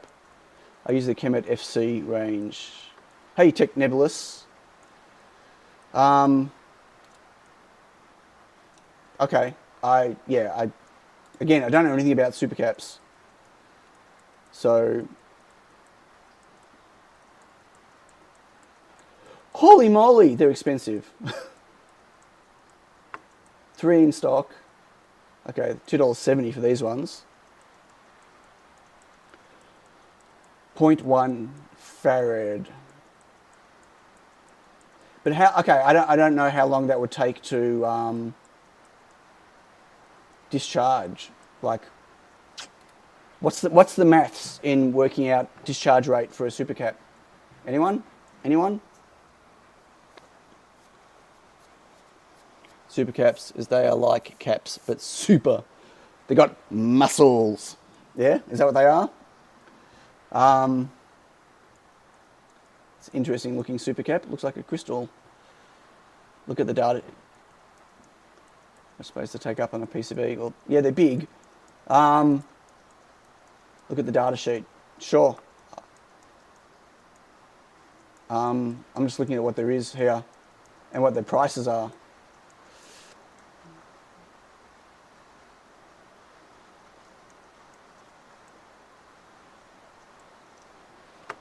Okay, so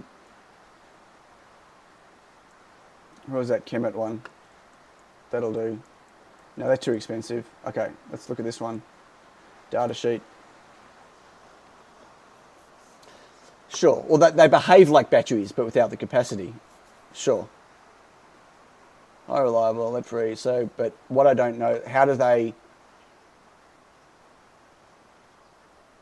First issue is okay.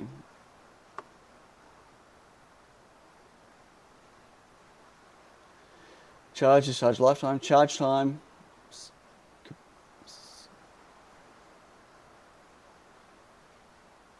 Okay, look at that. Right, so supercapacitor, charge time, few seconds. What is it? What does it tell me? What am I looking for how? I need it 3.3 volts. The LDO is 3.3 volts. I don't understand. What's the question? Right. Like the reason I'm limiting it to 5.5 volts is that's what the RTC can take up to, but that's not what I'm feeding. I'm feeding it 3.3 volts. I only need to worry about 3.3 volts. What I want to know is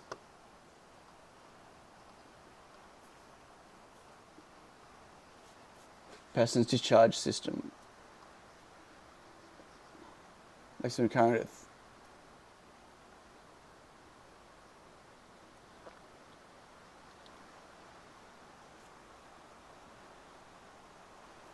The math is your standard RC network.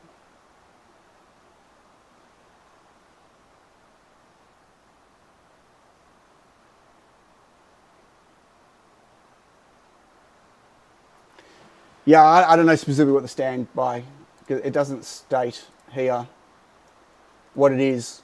But it doesn't matter, even if we calculate it at worst case, right?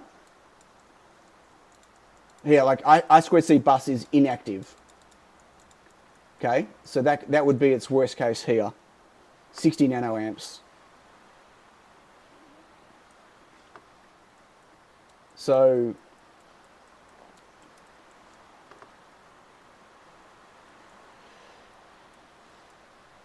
is there a calculator online for doing RC network?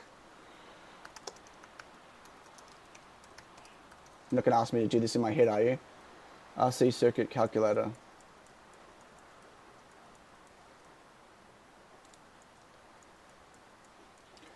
Okay, so capacitance, let's say it's 100 microfarad, and I don't know, what's the resistance? What? No, I want over time.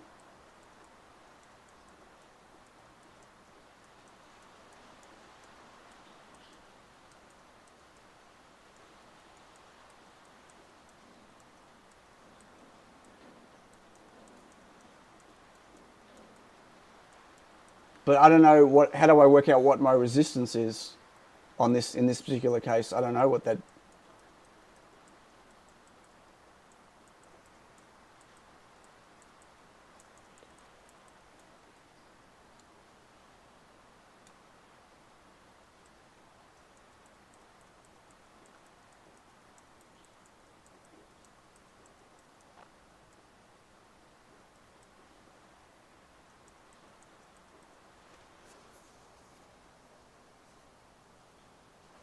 Yeah, obviously I can use Ohm's law, I guess, but can someone just not calculate this for me? Do I have to really get my pen and paper out? Okay, fine. Hey, Ray. Okay.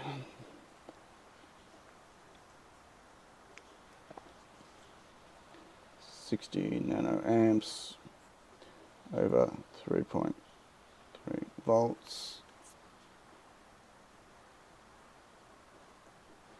Well, I don't want to get just the biggest I can afford, because if I can afford to spend less money, how'd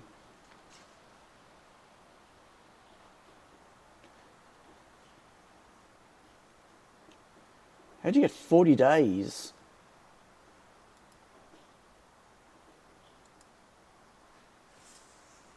What?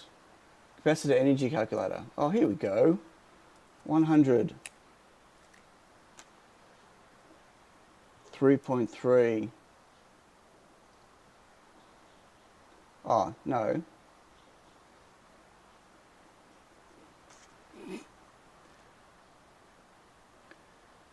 Where'd you get 0.15? Oh my God, go away, ads.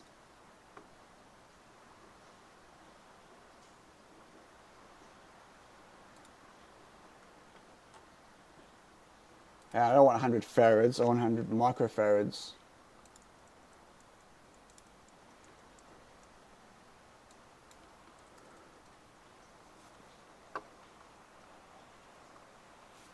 How'd you get 40 days, Jack McMack?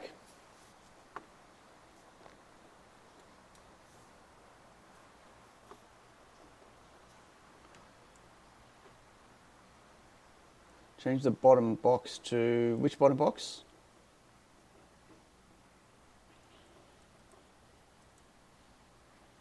Sorry, which bottom box? There's a few of them. Change the, okay. Why can't you post here? You're a moderator.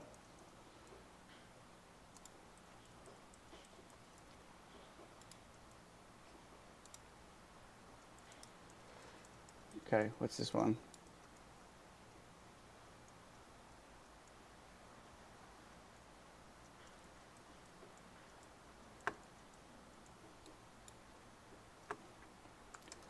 Three point three, capacitor size,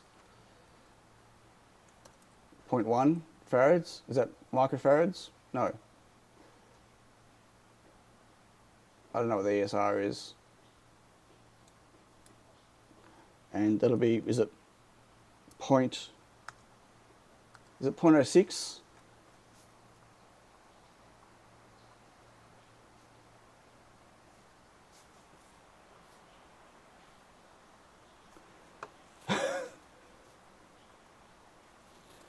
Yeah, you can't post a link unless you're a moderator. You can post it in my Discord channel. Can't post. Yeah, I don't know why it's not posting. You should be able to. So 0.06, and I don't understand what any of this is giving me. And we still got 40 days from. I think it's 1. Oh, good question.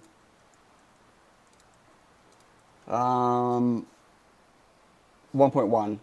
1.2.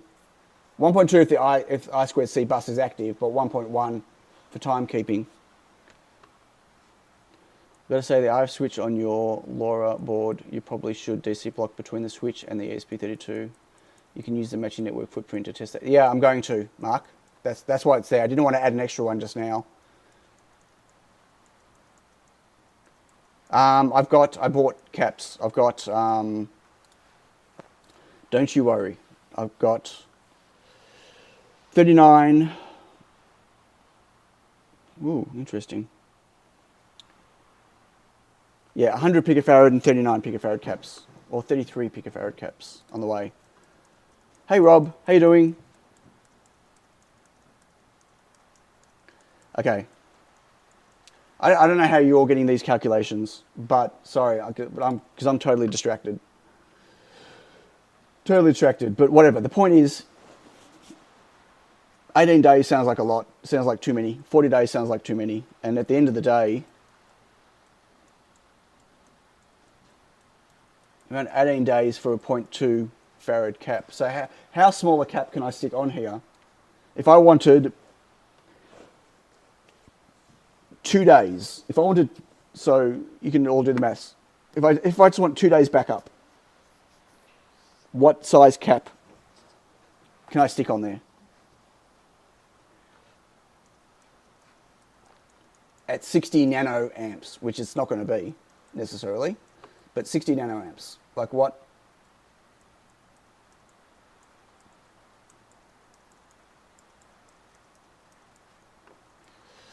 Look at the data sheet for current 30 minutes value. This looks like the calculation needed. Which data sheet?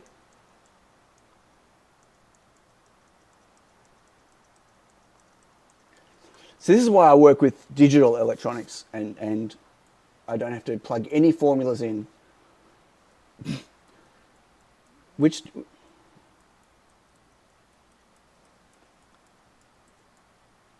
So I don't know which data sheet you're talking about, Embedded Hobbyist.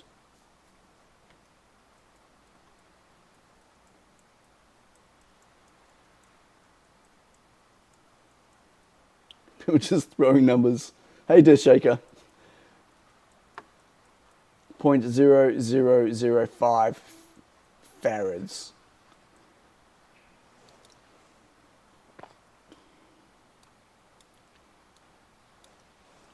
That would be 2 days, would it?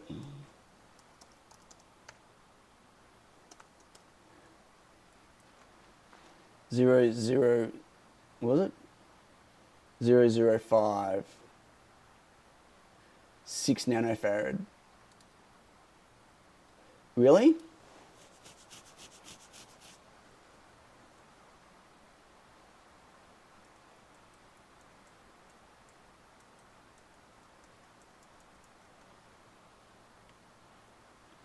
What? What did I should say? You can't run the cap to 0 volts. The RTC won't reliably work. Yeah, and I wouldn't want to run it that low anyway. So, what's 8008135? Aaron? You're just being silly. I think you're just being silly. So,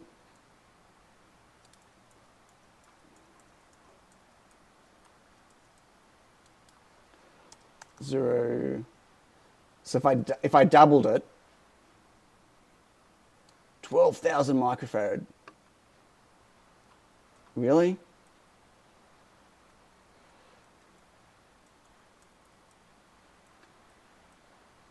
That would be. That's really well done, Quixotic Geek. That's actually funny. Yeah. Okay. I'm pretty sure I'm not going to be able to stick a 12,000 microfarad cap on the board.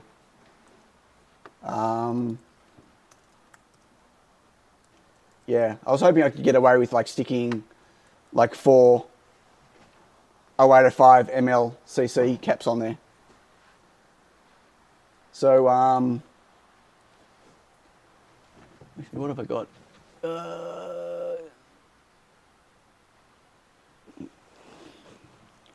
So what would 40... Yeah, not enough. Okay. Interesting. Made 4 machines with ADF caps based on... I don't know what any of that means, Alan. My dad made... Is that copy machines? Or I don't know what that is. Copy machines with 80 farad cap based on... I don't know what... Yeah, okay. Catch you later, Jerry. Thanks very much. Reminder to everyone, no stream next week. I'm away.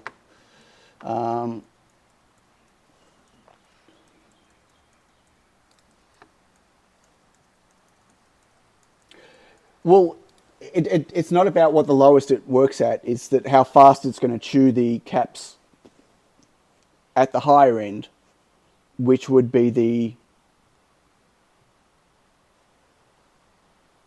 Like, it wouldn't be... Yeah. All right, as they discharge, voltage goes down, but they're going to discharge faster as voltage is higher.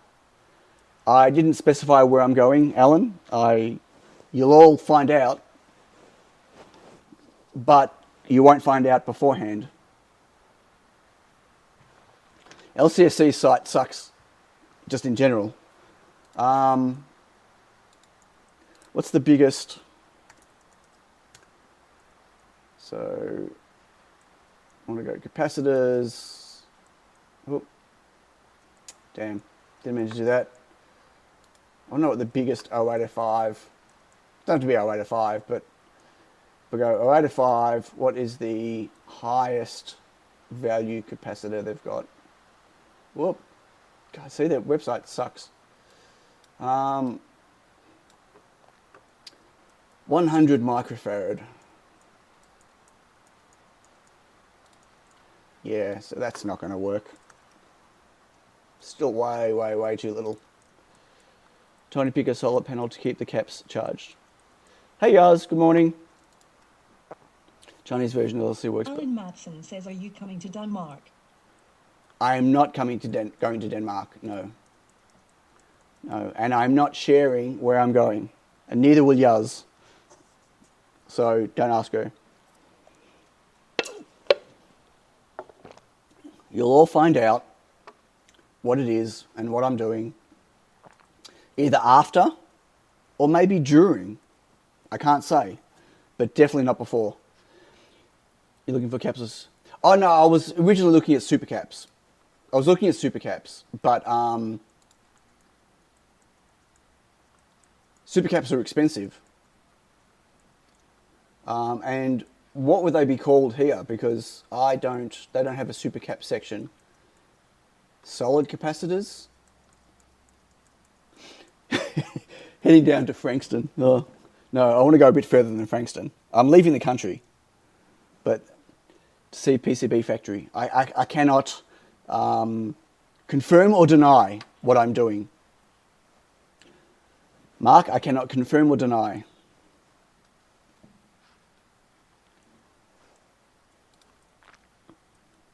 Electrolytic.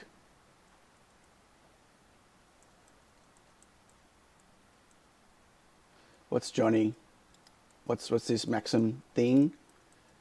Am I going to space? No, that would be freaking awesome. Oh, look at that, the super capacitor calculator. Thank you, Johnny. You can, but you will not. Japan's just opened up again for tourism, so memory caps. Okay. Do they have memory caps here? Anyway, I'll try electrolytic. It's still going to be a problem though, because, whoa, that's close. Rated voltage. In stock. No results. There we go. Yay. They don't have any. It says 2 remaining, but yeah, not in stock. But that's better pricing. $1 something. Just be honest, you're having the microchip removed from my frontal lobe. Yeah, I'm having the microchip removed from my frontal lobe, and the yeah. Anyway, no, that I can't. Even though I swore earlier on the stream today, I'm not going to go where I just thought of that thing. Anyway, no, I'm not going to have a procedure. In stock, 10 MF. No results. Okay, what about? We're just going backwards to see if they've got anything in stock. They don't. Nope. Nope. Wow. Oh, ooh. Okay, so 6.8 MF. So how many, what's 6.8 MF? How much is 6.8 MF?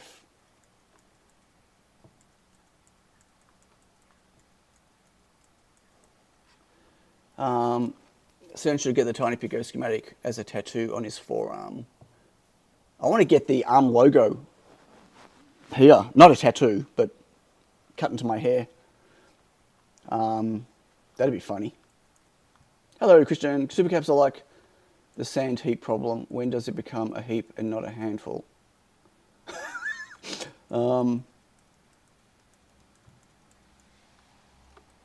Something removed from my... No, I don't have anything. I need to probably have some surgery on my nose, but that's a whole different story. Anyway, we're back to...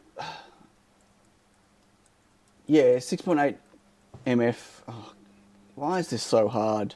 6.8 MF. I've never worked at MF before in microfarad or in farad.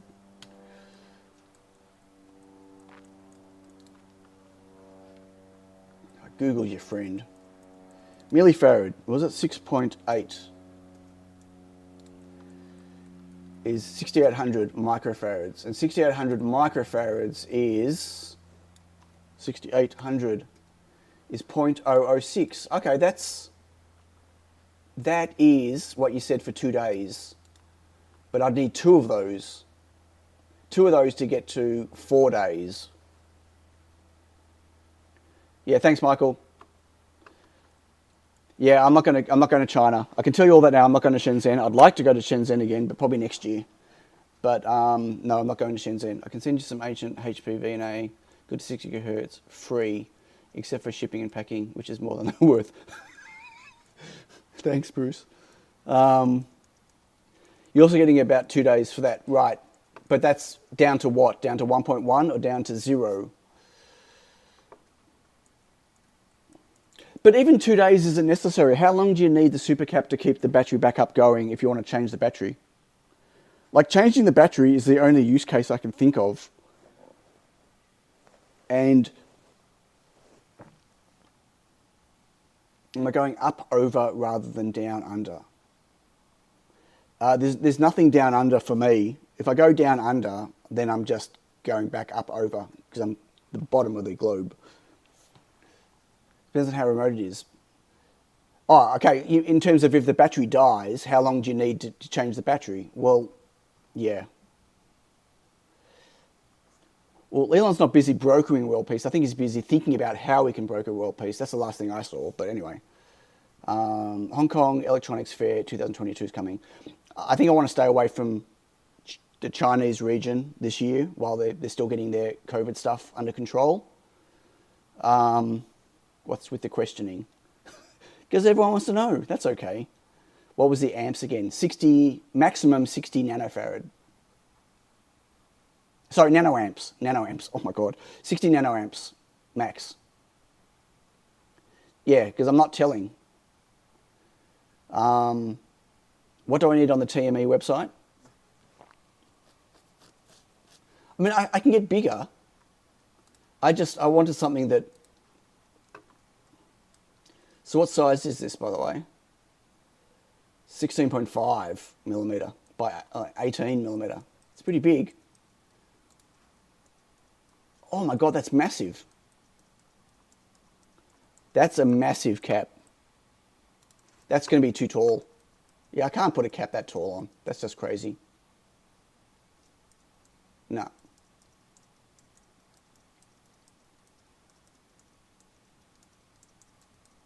Yeah. Put a buzzer on it.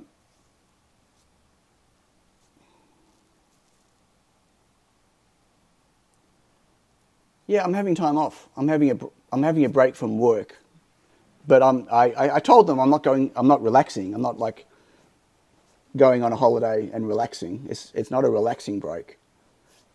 But it's a break. It's a break from work. Yes.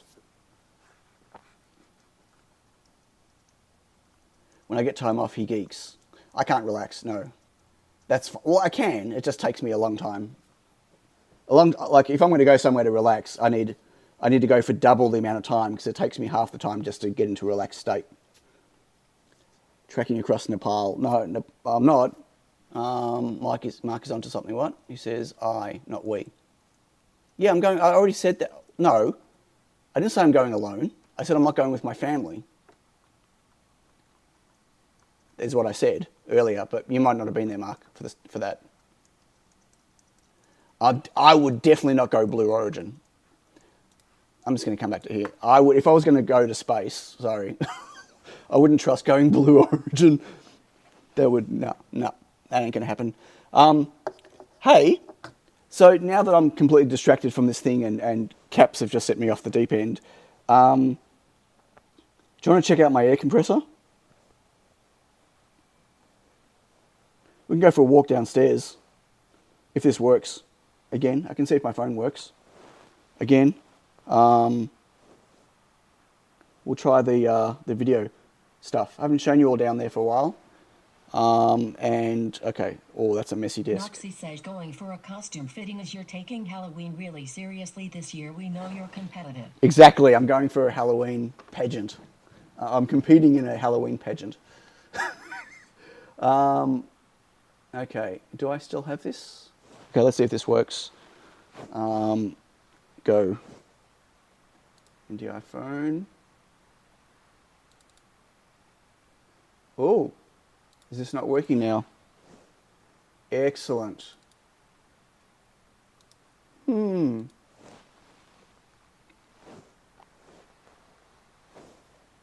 Great. So this new version Mark of... Olsen says he's going to dress up as something super scary, a Shanghai PNP.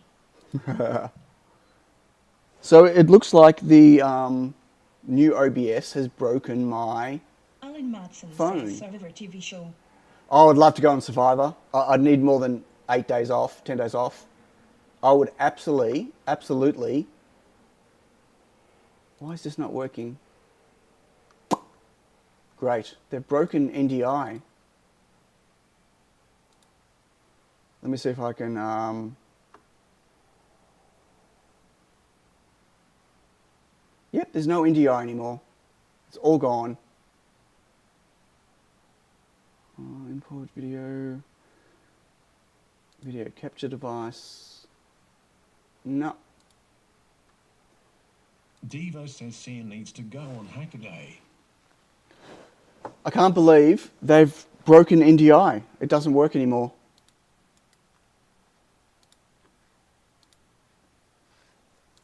In the latest OBS. Oh my gosh, I'm so frustrated. James was in Oz for a week, over a week. He just came to Melbourne for one day though. SDI doesn't work on version 28. They're working on it. Thanks, Alan. Okay. Damn, I can't show you.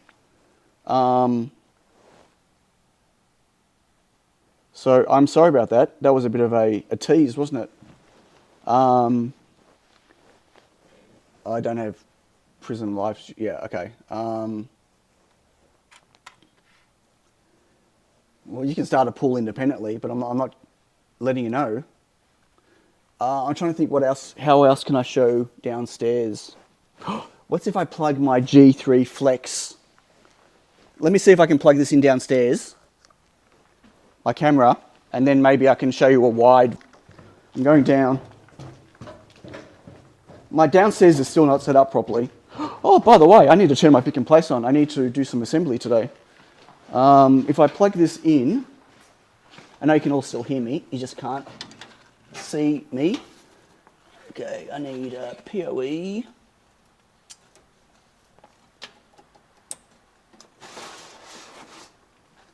Okay. And will this sit? Where can I put this? Cable's not really long.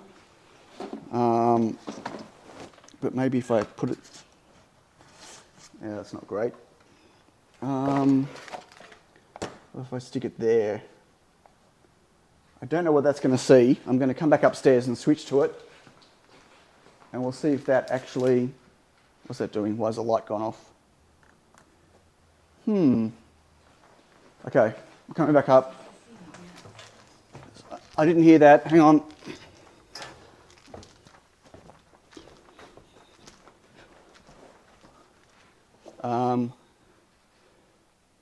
I couldn't hear you down there, no. So, will this work? Oh, look at that! By the way, I might have some new cameras coming. Okay, that's pretty cool. Can you all see that? So now I should be able to, okay. You know what I can do? I can, it's a bit of a mess down there still, but you know what I can do? I can change my audio out to be,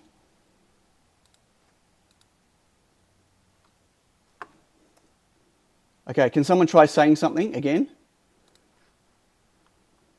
Yeah, it's Blue Origin.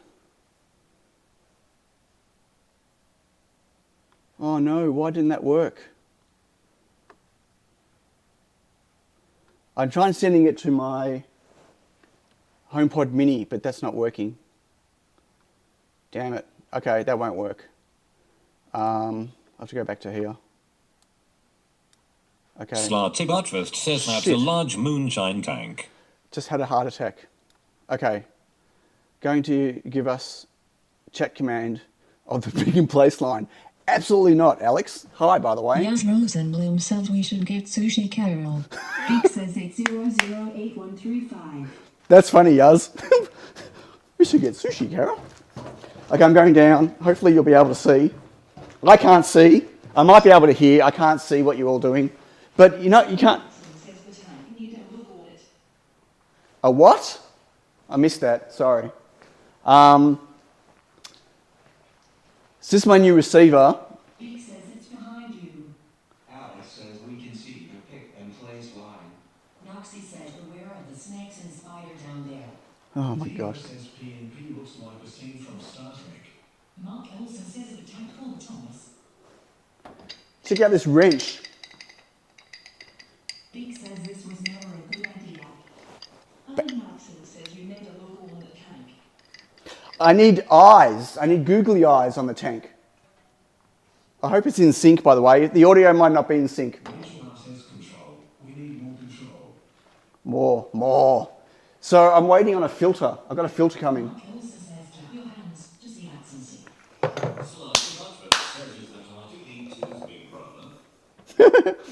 I'm waiting for a filter. It's coming today, this afternoon.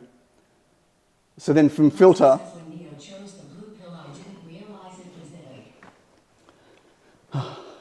definitely the blue pill. Says is he going to dance on the pole in front of the camera? No, I'm not. So can I talk? Yeah, thanks. Mark also says latency is 7 second D. Patron says it's in sync. Please do your best boy band dance. I'm not doing a boy band dance. So compressor to receiver at the back Nick says you may talk. and receiver out. And I've got more hose. It's going to have to get run up. Neo says hear you. It's going to have to get run up along here and then drop down where I need it. But for the moment, it's just on the floor going. Patron says I really get LOL. Can't keep talking while you guys are talking, so I'm going to stop talking. Too difficult.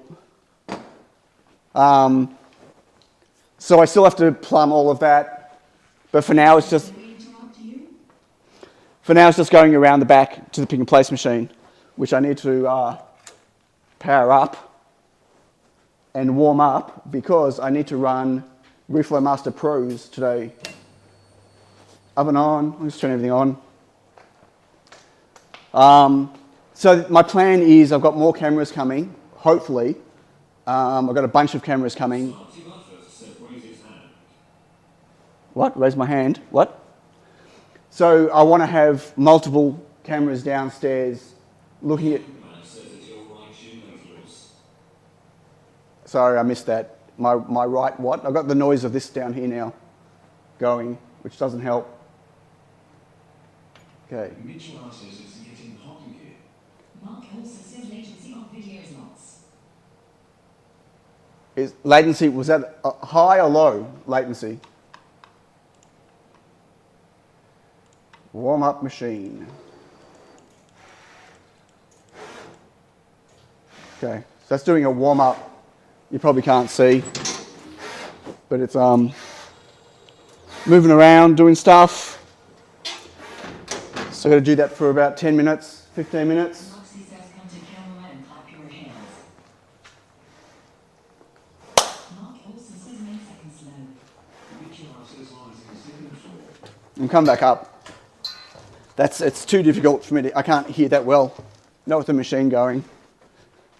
But yeah. Oh wow, that was really delayed. That's really, really delayed. Many seconds slow. Really? That's really frustrating. Mark Olson says was 8 seconds or more. Oh my God, I didn't realize. Hang on, if I wonder if I do this. Hang on. Again, this is the new OBS that's causing this issue. So you missed all of that. That was all out of sync. Okay, I wonder now, let me go. I'm going to clap in front of it now. Sorry about that.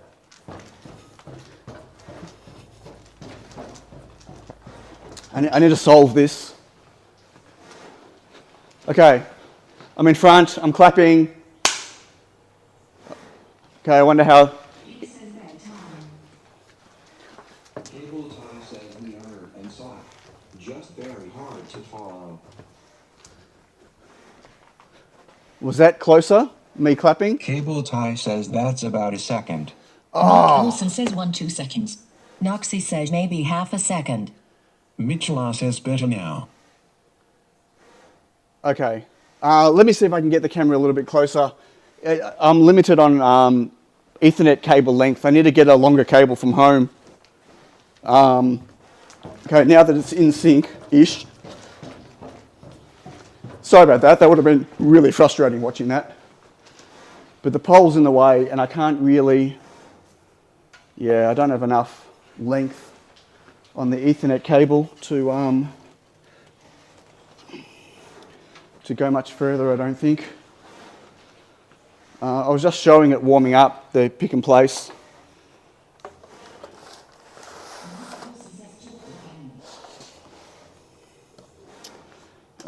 Sorry about the moving camera. I don't really have a lot of options. Maybe you can see more from there. The pole isn't in the way. I was just showing you that it's doing a warm-up where the head just moves around and it cycles through all the different nozzles and moves the conveyor and does all stuff. So I have to do this every day that I use it. I've got to do a warm-up for about 20 minutes and then I have to calibrate all the nozzles, stuff. But I'm going to be doing, a run of... It's much better? Okay, good. And I've got my ReflowMaster Pro in here ready to go. Knox says, is it just me or is it starting to look like Walter White's laboratory? Whose laboratory? Whose? Anyway. So the good news is my other equipment, the ship left last week. So my automatic stencil printer, which will be sitting about here, and my PCB destacker, all this is going to have to get moved down. So PCB destacker, automatic stencil printer, conveyor. Says you need a speaker downstairs also. I need what? Bigger? I always need bigger. But everywhere else is still a mess. That side is still a mess. Because I can't do anything about that until the rest of the line is in. And then, currently standing in my packing area. It's not overly exciting, really. I wish the NDI was working. That would be much easier to show you around. Super chat! Super chat! Yay, who was that? Noxie Mark. says it's looking pretty awesome. Seeing well done. Thanks, Aaron. Thanks, Mark. Okay, I'm back. There we go. I'm back. Yeah, it's a bit awkward, but so as I said, my plan is to get some of those cameras set up in better areas, like one looking directly at the pick and place machine, one further out on the line, like kind of that view was there. Although if I'm down there on a stream, I don't know how I'm going to switch. I need to work out how I'd switch between them all when OBS is running up here. I don't really want to have a portable OBS that I move around with, notebook or whatever. That'd be hard. No, not giving chat control of the cameras. That'd be terrible. Catch you later, Peter. Have a good day at work. What did I miss? Live stream from the cam in the pick. No, I wouldn't put a camera in the pick and place machine. That'd be dangerous. There's not a lot of room in there actually that I could mount something that you'd be able to see anything that wouldn't be in the way of the gantry moving. I wouldn't risk that. But Bluetooth keyboard with macros. Yeah, but I need to be able to see what's happening on the OBS screen. Yeah. I don't know. It's something to... It's Geek says good night, CN. Good night, Quixotic Geek. Have a good sleep. Chat controller, cam 1, cam 2, permission for a specified stream director. Yeah, I could do that. I could, I could let some people in the chat control the camera. Or someone, whatever. Yeah, but I need to solve this latency thing. So whenever I switch to that mode in OBS, there's that massive latency no matter what. I have to turn off the camera and back on again, like the scene, and then it works. And that's really frustrating. I don't understand why it doesn't just sync automatically. Like when it went black and came back, it actually worked okay. Big TV on the wall. Well, that's another option. I've actually got a TV at home that's supposed to be coming here, but I've got nowhere to put it yet. It's supposed to be downstairs to be used as a monitor screen and or media display. Sure, there's lots of things I could do. I've also got a projector at home. I could set up a projector on the wall so I could see it, but I still have no keyboard control. Is the audio via, yeah, all the audio is via my thing. So I'm walking around with this microphone, which is why I can walk anywhere with it. But look, yeah, my plan always was to set up so I could stream from anywhere in here. And my plan is to still do that. I just don't know when. Yeah, then I got to walk around with a laptop, or then I have to have a laptop downstairs doing that. And I could use my packing. I've got a notebook down there in my packing area that I use with my orders, packing orders. But it's not in the right place for me to switch, and I don't want to carry it around with me. So I can work something out. Like an iPad, being able to switch from an iPad would be the ideal, or even switch from my phone would be the ideal. But I don't know how to do that.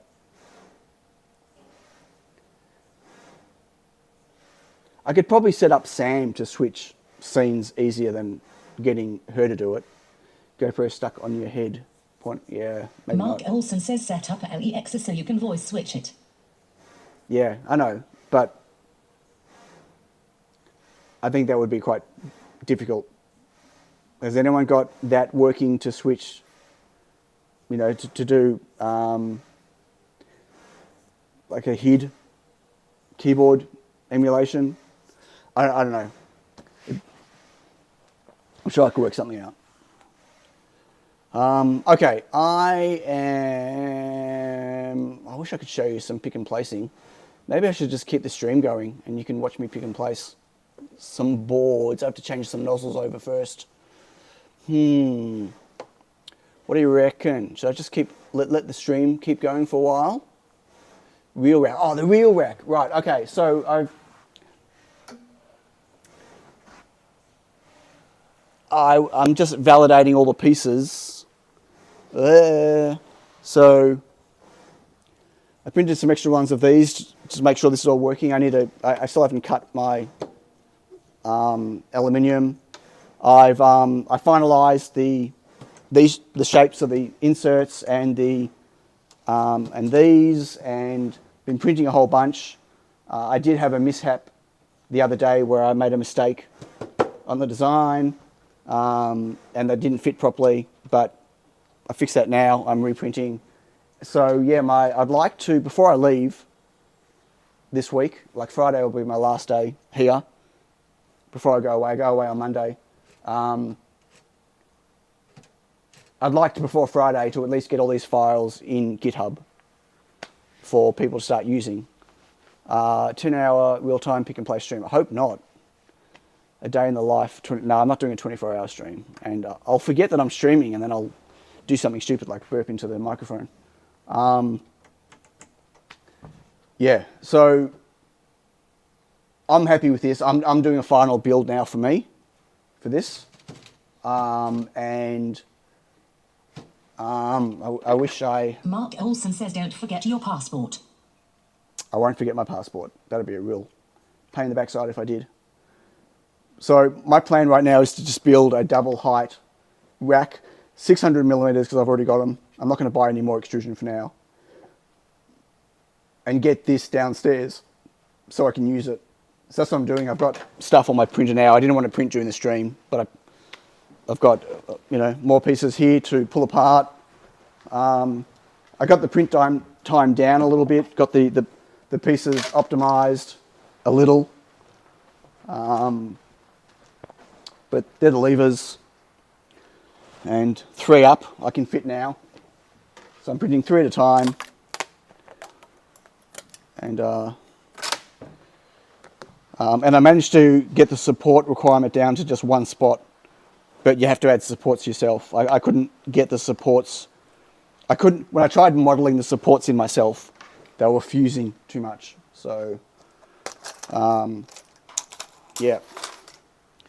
Noxie says with your new mic, the printer background noise is fine by the what? Well, the printer wasn't on. You didn't hear it. They printed overnight. I didn't restart a new one this morning, is what I'm saying, because I didn't want it to be picked up, just in case. Done some automations with vMix, so OBS should be possible to do stuff. Yeah, look, I'll look into it. I don't know what's involved, but it's there's there's kind of no point until I've got the cameras and I've worked out where these going to be set up. And I'm still not sure that using the Ubiquity cameras, the Unify cameras like that as the sources is the right way to go. Like, I feel like I'm better off using, like, getting some Logitech webcams down there. So I'm just pulling the... I'm printing with a brim, just in case. I don't want any warping. I probably don't need it, but better safe. I don't want to lose a print by it. And so I am printing them with a brim, but I guess you don't necessarily need to. But I definitely... yeah, I think like webcams would work better down there. But as I said, I've got some more cameras coming, and the cameras were, well, they haven't left yet, but they're being gifted to me. I'm just paying for the shipping on them, which is really, really fantastic. I can't say anything more about where or why or how. I'm not allowed to, but it's pretty cool. It's not a sponsorship thing.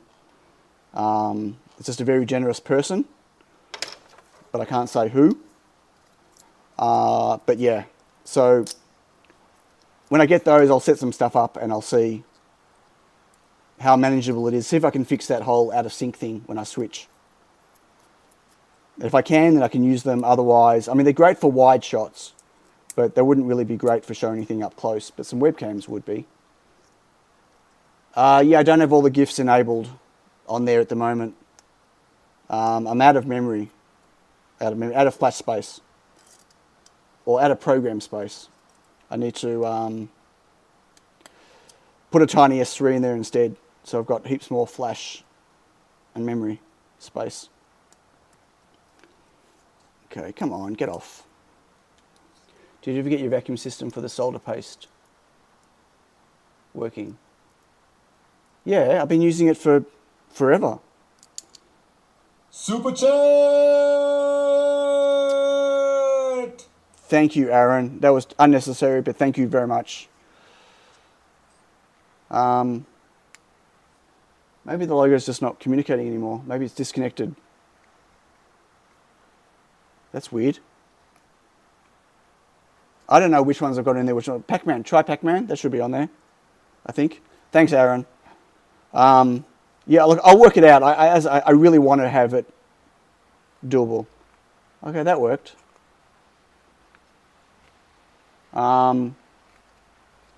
Is pink? Does pink work? GIF pink? Is it pink or pinky? Pinky? Can't remember. Okay, so here's 3 more. What was I just saying before that? I can't remember.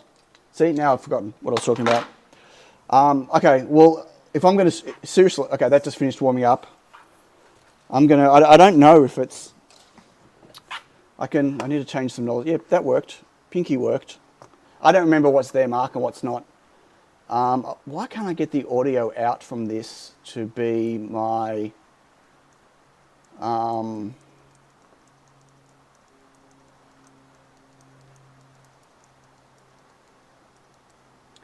settings. Is there audio? Audio. It's because it's capturing the audio, it's not letting me pump it out. Yeah. Now I want sound on there, at least for the moment. Okay, can you hear the rain? Okay, I'm going to switch it back. OBS remote on GitHub is a tablet remote for OBS. OBS remote. OBS-remote.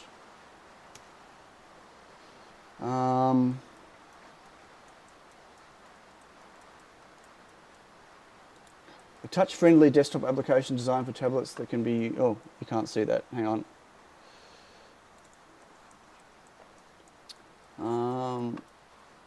Nightly is failing. Okay.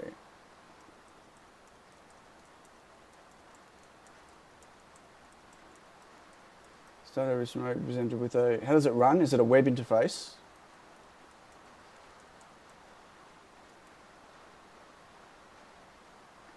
Okay. I'll have to look into this.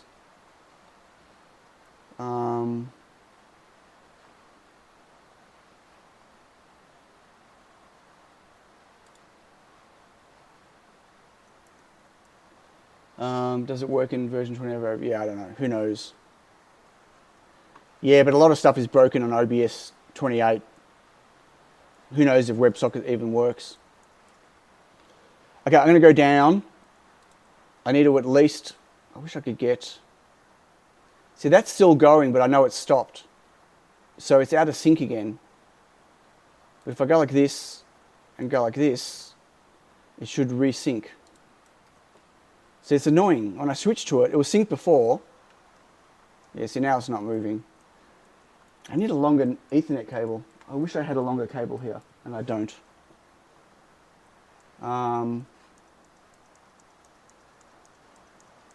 Devo says check the rain bucket. Nah, it's fine. I'll check it when I walk past. Okay, I need to switch nozzles. You're not going to be able to see me doing it, though. I need to put the kettle on.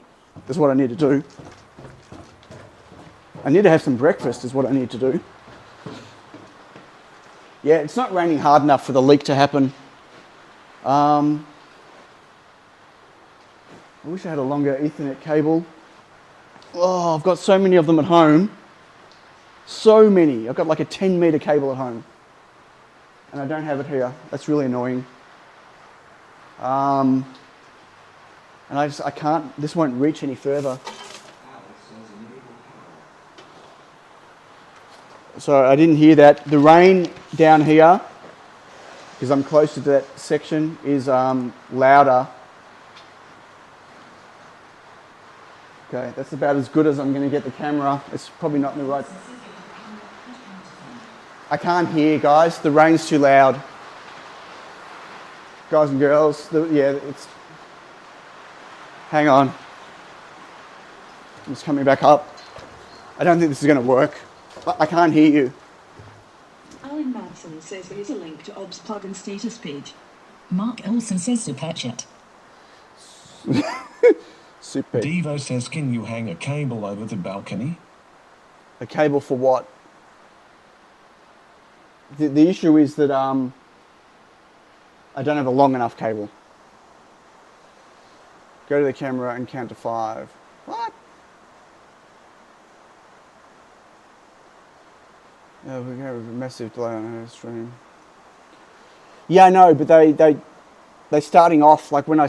Yeah, Moxie anyway. says take laptop downstairs. Devo says for the camera. I don't have a laptop. It's an iMac. I can't take it downstairs. That would pretty much kill the stream. And the camera, it doesn't help the camera. It's an Ethernet. It's PoE. I've already got the longest Ethernet cable I've got already connected to it. So it's not going to help me. Doing over the balcony is going to take... I need an even longer cable than what I've got now. I'll need to bring one. Yeah. I don't have a long cable. I don't have longer than 5 meters, which is I've got it here. I've got much longer ones at home. I didn't bring them because I didn't think I needed them. Noxie says, do you have a Bluetooth speaker? Yeah, I can't pump to it. Because OBS is recording the audio, it's not letting me pump out the sound. That's what I tried before. I should, normally I can pump my audio out to my HomePod Mini, but it's not letting me do that. Because OBS is taking Mark control. Olsen says get a bird on page 403. Yeah, you see how much the bird dog stuff is? So if I select output, select my AirPlay, then, I don't know, can you still hear me? I don't know, I think you can still hear me, maybe, but the sound output from you isn't going through to the AirPlay for some reason. See, Mark just spoke, but no sound. So I don't know why. It's something to do with what OBS is doing. Because I was doing this the other day, and it was pumping through fine. And if I, for instance, I shouldn't do this, but if I play some audio,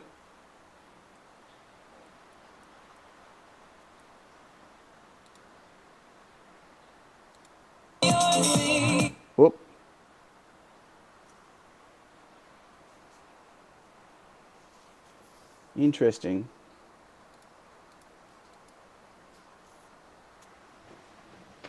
Now I can't even get audio out of it. Maybe it's down. I don't think so. Oh, I don't think so. I was using it last night, unless it went down somehow by accident. Let me just turn it off, turn it back on again. It's possible. If I can get that working, then sorry about the bins in the view there.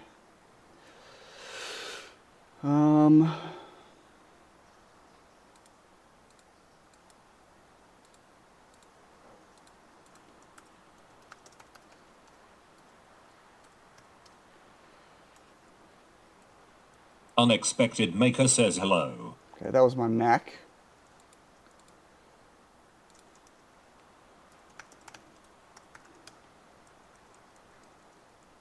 Unexpected Maker says goodbye. That was going out to my HomePod, but it didn't go to my HomePod. And then it switches back automatically when it shouldn't. So that's really interesting why that's happening. So it must be that it's just not.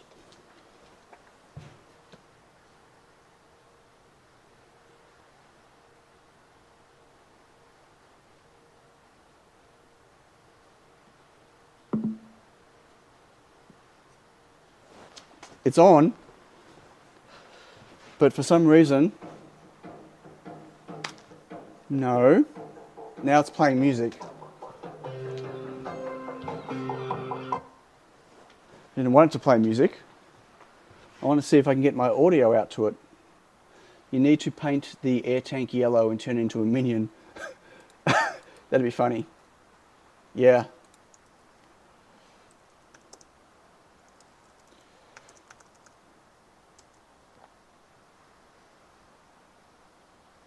Yeah, see, it won't pump the audio out. It's not working. But I just heard my oven turn on. Okay. Noxie says, hey, beep, play this TTS. Yeah, it's not working for some reason. Something to do with the way OBS handles the audio. It's not letting me pump it out. I'd have to use some type of mixer, like Soundflower or something, to have it push the audio out as well. Because like I can't hear my audio from OBS. But yeah, it's weird. I don't know. Devo says, I have my WBT connected to my desktop and can hear both through my headphones. Yeah, this is different though. This is Python playing this sound. Maybe, hang on. Mac OS. Hang on, I've got an idea. One second. One sec. I'm leaving it on that view for the moment, just while I'm talking. Mitchell R says, have you tried to use WD-40 or a hammer? That's funny. Accessibility. Noxie says, could remove from OBS. We can both read the chat and probably hear it from your microphone. What? Could remove what from OBS? Just hold on a second. Spoken. Okay, sound, speaker rate, volume. Hello, my name is Oliver. Yeah. Now, how do I get that to go out? What I need to... I'm just going to go back to here for the moment. See on. I'm having a look right now to see if I can pipe the audio out. Force Mac OS, say, output to go to HomePod.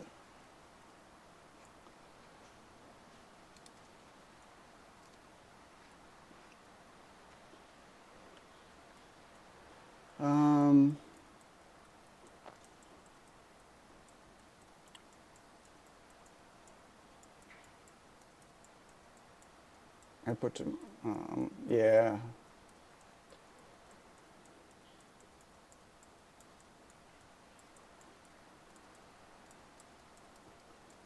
Doesn't look like it can. It doesn't look like I've got the ability to force it out a particular channel. Unless I have to install an app to do it.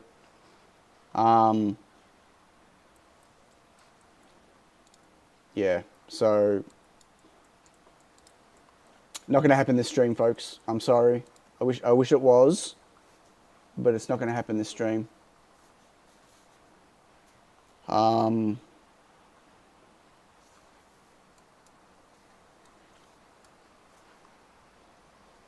what's that? Payat.dev. Looks like a Rickroll. A client library for Apple TV and AirPlay devices.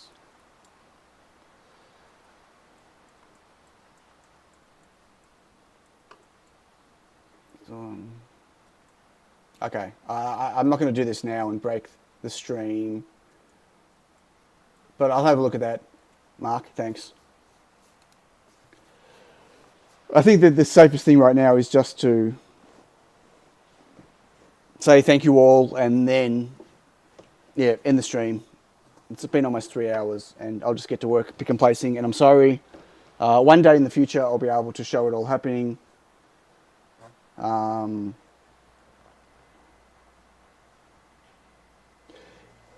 Yeah, headphones. I don't have Bluetooth headphones here or a Bluetooth speaker. My headphones are at home. That could have been maybe an option. But get Dante here, and then you can route things properly. Yeah, I'll have a chat with you offline, Mark, about the best way to set all this stuff up. But right now the speaking comes from my Mac because the script's running on here, but I could technically make it run from my Mac server downstairs and just put some big ass speakers on there and hear it from everywhere. The issue right now is the rain is just too loud. So when I'm downstairs, I just can't hear. So I can talk and I can show you stuff, whatever, but I can't hear. There's no interaction. I've heard of Dante before. Never played with it, never looked at it. So yeah. I'll work it out. I'll work it out eventually. Yeah. So, no stream next week. No idea what I'll be doing next Wednesday morning. Interesting. Anyway. And it's an Aussie company. Oh, I didn't know they were Aussie. Well, Bird Dog is as well, aren't they? Or maybe they're not. Anyway. Folks, have a lovely week. Enjoy a week off from me. You'll all get to sleep in the morning or go to bed early, which will be great. And we'll have lots to talk about when I get back. I'm sure we'll have lots to talk about. Oh, a bit loony. Hello, coming in late. Coming in the stream.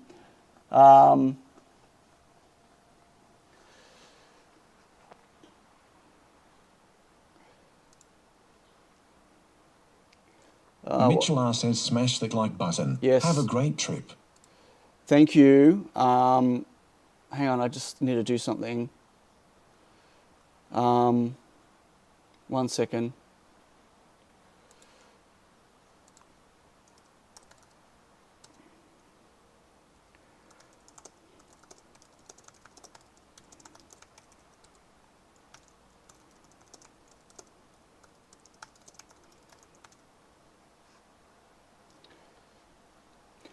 Okay.